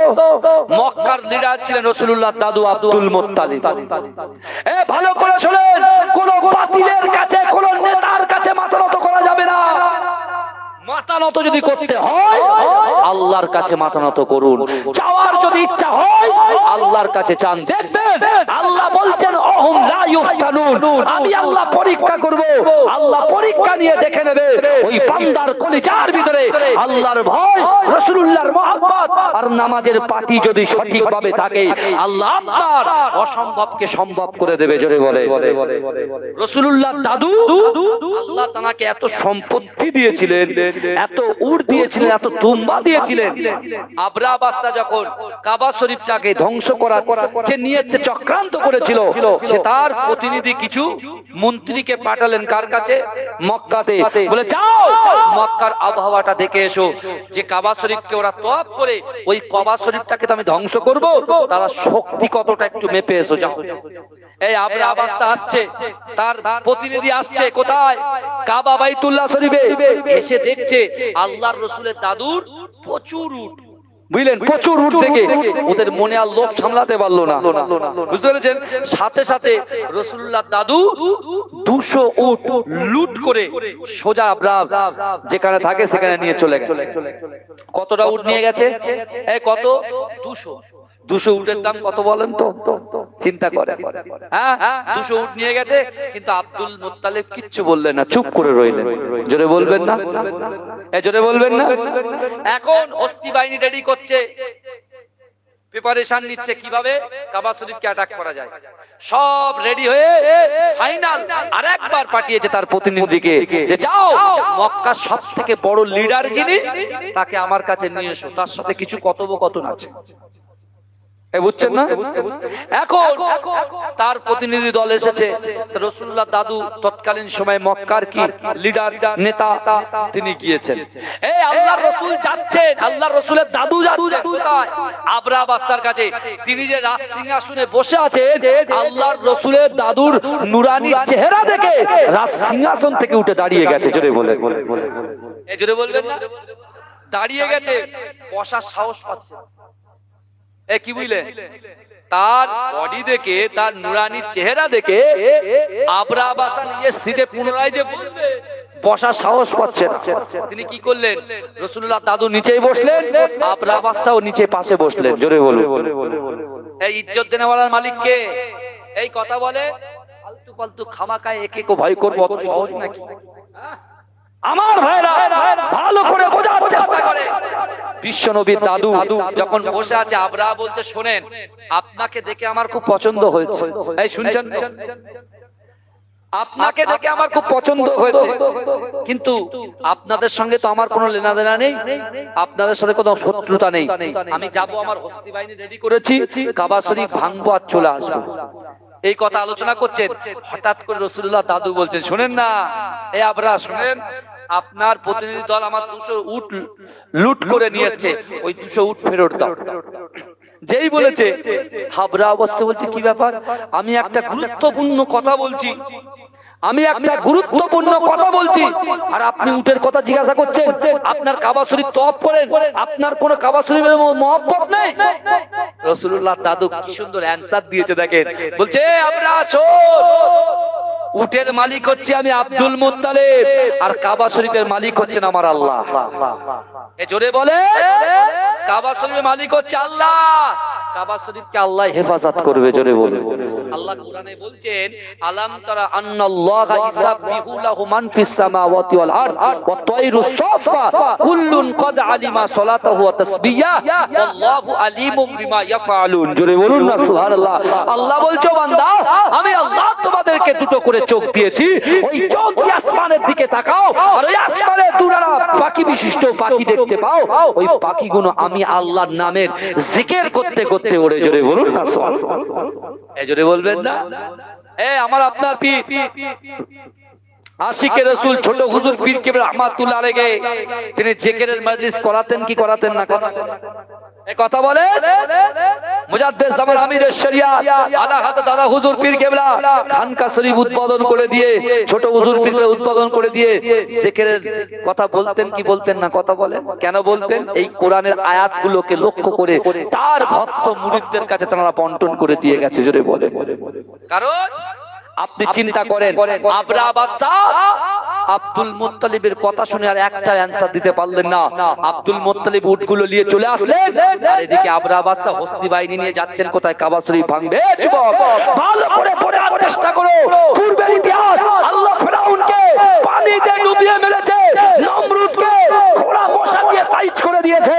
আর আমি আপনি আমরা যদি আল্লাহর ভয় রাসূলুল্লাহর মুহাব্বত নিয়ে চলতে পারি, আমাদের বিরোধিতা যারা করবে, আমাদের কষ্ট দিতে যারা আসবে, ইসলামের শরিয়াত বিরোধী কাজ যারা করবে, আল্লাহ তাদেরকে নাস্তানাবুদ করে দেবে। কথা ঠিক না ভুল? এই কথা বলে না, আল্লাহ তাদেরকে নাস্তানাবুদ করে দেবে। কিন্তু হ্যাঁ, দুনিয়ার জমিনে আমি আপনাকে বলছি কানা, আমি আপনাকে বলছি খোড়া, কিন্তু এই যুবকেরা বিশ্বাস করে আল্লাহর মখলুক কখনো খারাপ হতে পারে না। জোরে বলে। জোরে বলবেন না?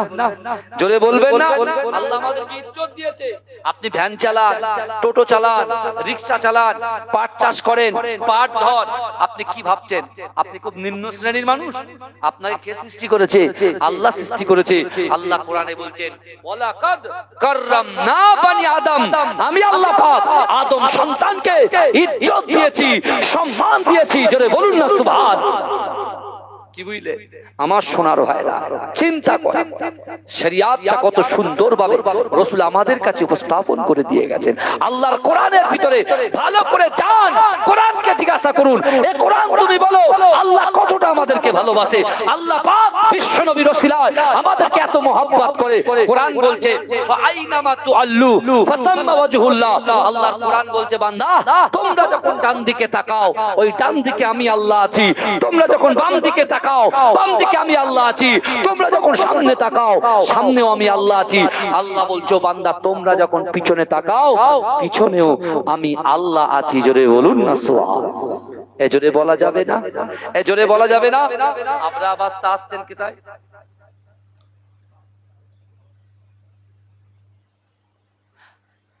আপনারা আওয়াজটা আসছেন কোথায়? এই কথা বলে কাবা শরীফ ধ্বংস করতে আসছে, বারবার ফোন করছিল আমাকে, বুঝতে পেরেছেন?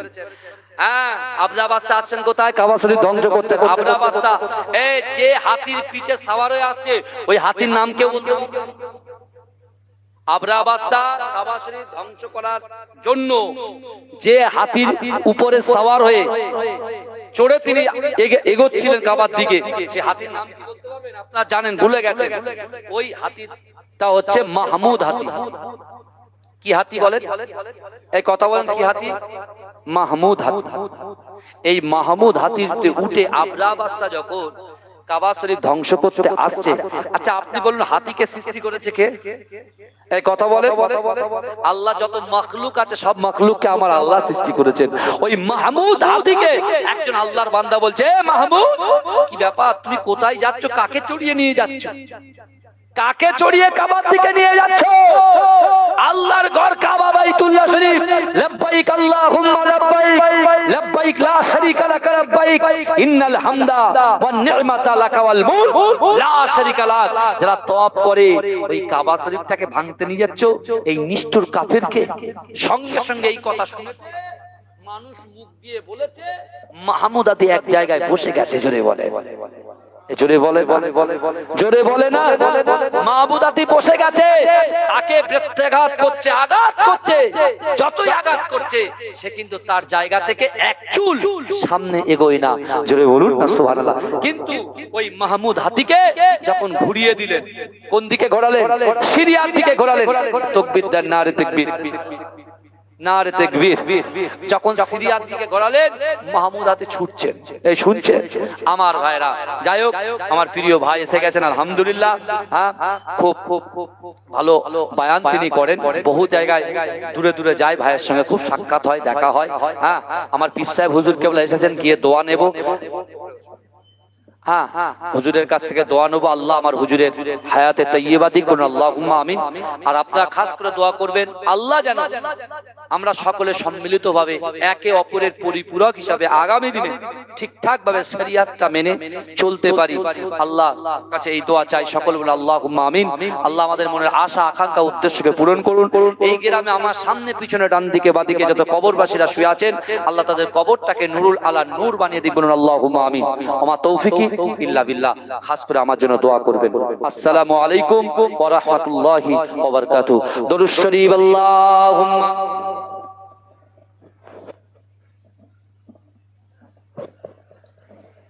আপনারা যে যেখানে আছেন প্রত্যেকে চলে আসুন। এখন আপনাদের সামনে মাওলানা মফিজুল ইসলাম ওয়াজ করবেন। খুব সুন্দর বক্তৃতা করেন ইনি। সব প্রত্যেকেই উঠে চলে যাবেন না, কেননা যদি আপনারা উঠে চলে যান তাহলে আমাদের আমন্ত্রিত আলামার অপমান করা হবে। কি বুঝেছেন? প্রত্যেকে বসুন, খুব সুন্দর ওয়াজ করেন, ক্যাসেট খাতা বক্তা। আসসালামু আলাইকুম। মাইকেল আছো ভাই? কোথায়? একটু 500 টাকা বাড়িয়ে দিস কোন ডেকে তোল, ডেকে তোল ভাই। ভাই এবার একটু দাও, মনিটরের সাউন্ডটা দাও, মনিটরের সাউন্ডটা দাও, বক্সের সাউন্ডটা দাও, দাও, বাড়াও, একটু বাড়াও, আরেকটু বাড়াও, আরেকটু বাড়িয়ে দাও, আরেকটু বাড়িয়ে দাও। কান্নাকাটি করলে আমি আছি, বাড়াও একটু, আরেকটু বাড়িয়ে দাও। যদি না হয় বক্স আমার দিকে ঘোরাও একটা। ওই তো আছে, একটু বাড়ি দাও হালকা করে। আসে একটু সালাম পড়ে নিয়ে দিন, আসি বাবু আসেন, একটু গায়ে গায়ে সালাম পড়ে নিন। ইয়া নবী সালাম। বাবু ভেতরে আসেন, ভেতরে আসো বাবা। ইয়া রাসূল সালাম সালাওয়াত। আর একবার পড়েন ইয়া নবী সালাম, ইয়া রাসূল সালাম, ইয়া হাবিব।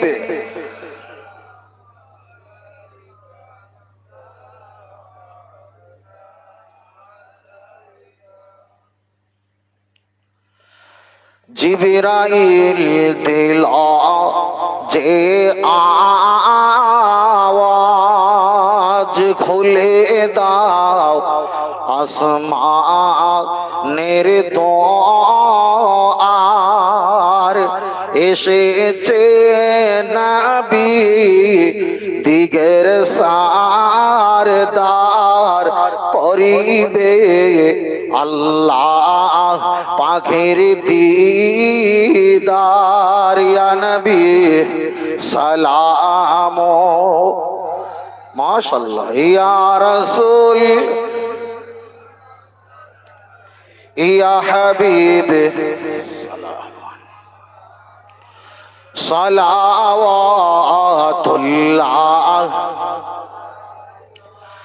তায়েফের দুষ্ট ছেলেরা নবী তোমাকে পাগল ভাবিয়া মারিল কাখর ছড়িয়া, উঠিল আরশ কাঁপিয়া। ইয়া নবী ইয়া রাসূল সালাম, ইয়া হাবিব সালাওয়াতুল্লাহ। সকলে দরুদ শরীফ পড়েন, একটু গায়ে গায়ে বসেন। আল্লাহুম্মা মাইকটা সরিয়ে দাও।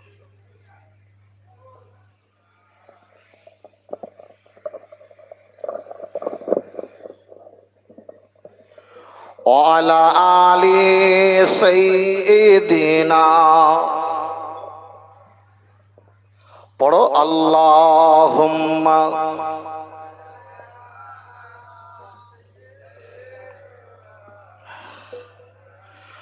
ওয়ালা আলি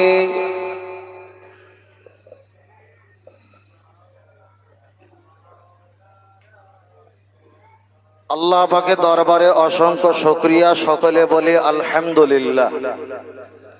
রহমত নবীর প্রতি অসংখ্য দরুদ ও সালাম। সকলে বলি সাল্লাল্লাহু। আজকের জলসার সভাপতি সাহেব ফুরফুরা শরীফ থেকে পীর সাহেব হুজুর আওলাদে মোজাদ্দে জামান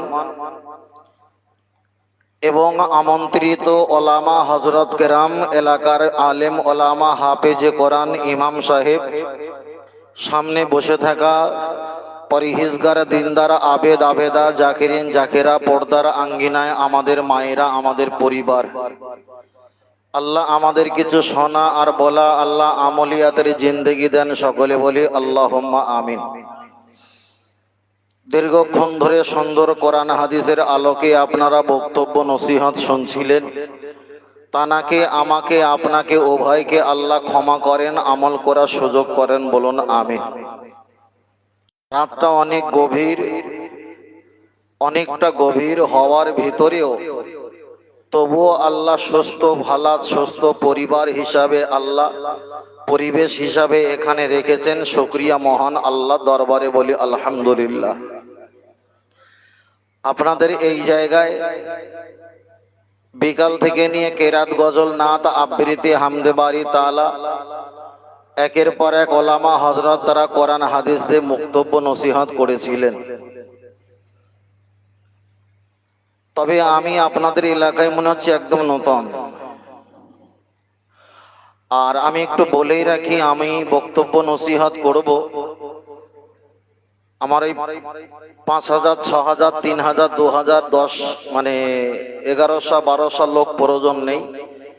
3-4টে লোক থাকলে আমি ওয়াজ করতে পারবো। তার কারণ ওই 3টে লোক যদি আমার বক্তব্য শোনে, এক একজনের বাড়ি 6টা করে পরিবার, তাহলে 3 ছক 18 জনের কাছে যাবে। আর 3 ছক 18 যখন কলকাতায় কাজ করতে যাবে, বাড়িতে থাকবে 3টে চাচিমা ভাবির সঙ্গে ঘোরাঘুরি করবে, সমস্যা হলে ওই ফতোয়াটা তাকে শেখাবে। অল্প সময়ে আমরা 1 বিঘে নিয়ে চাষ করলে আমরা 50 বিঘে সড়ক করব 1 মাসের ভিতরে। তবে এমন কিছু আমি আপনাকে বলবো না যা আমাদের সংখ্যায় বাড়বে না, বরং কমে যাবে। এমন কিছু বলা হোক যেগুলো সংখ্যায় বাড়ে, আমাদের দলেও বাড়ে, আমলিয়াতেও বাড়ে। তবে কি বক্তব্য নসিহত করব এখনো চিন্তা ভাবনা করিনি। তবে জলসায় আসবো কিনা এটাও যেন খুব কনফিউজ ছিলাম, যেহেতু ছিলাম তো অনেক দূর, তবু অনেকটা আগে এসছে, শুকরিয়া আলহামদুলিল্লাহ। কমিটি আমাকে কিছু বলে দেয়নি কি কি ওয়াজ করতে হবে। আমাদের এই সাইডটা এটা খুব ভালো, অন্য সাইডে গেলে কানে কানে ফুসকুড়ি করে দেয়, এই বলতে হবে, এই কইতে হবে। তবে এই সাইডটা আলহামদুলিল্লাহ ভালো। তবে কি বক্তব্য করব, আজকের বারে হলো কি বার? 12টা বেজে পার হয়ে গেছে, 2টো বাজে। রবিবার, শনিচার, এতওয়ার, পীর, মঙ্গল, বুধ, জুমারাত, জুমা। তাহলে আমাদের কাছে যখন রবিবার পড়ে গেছে,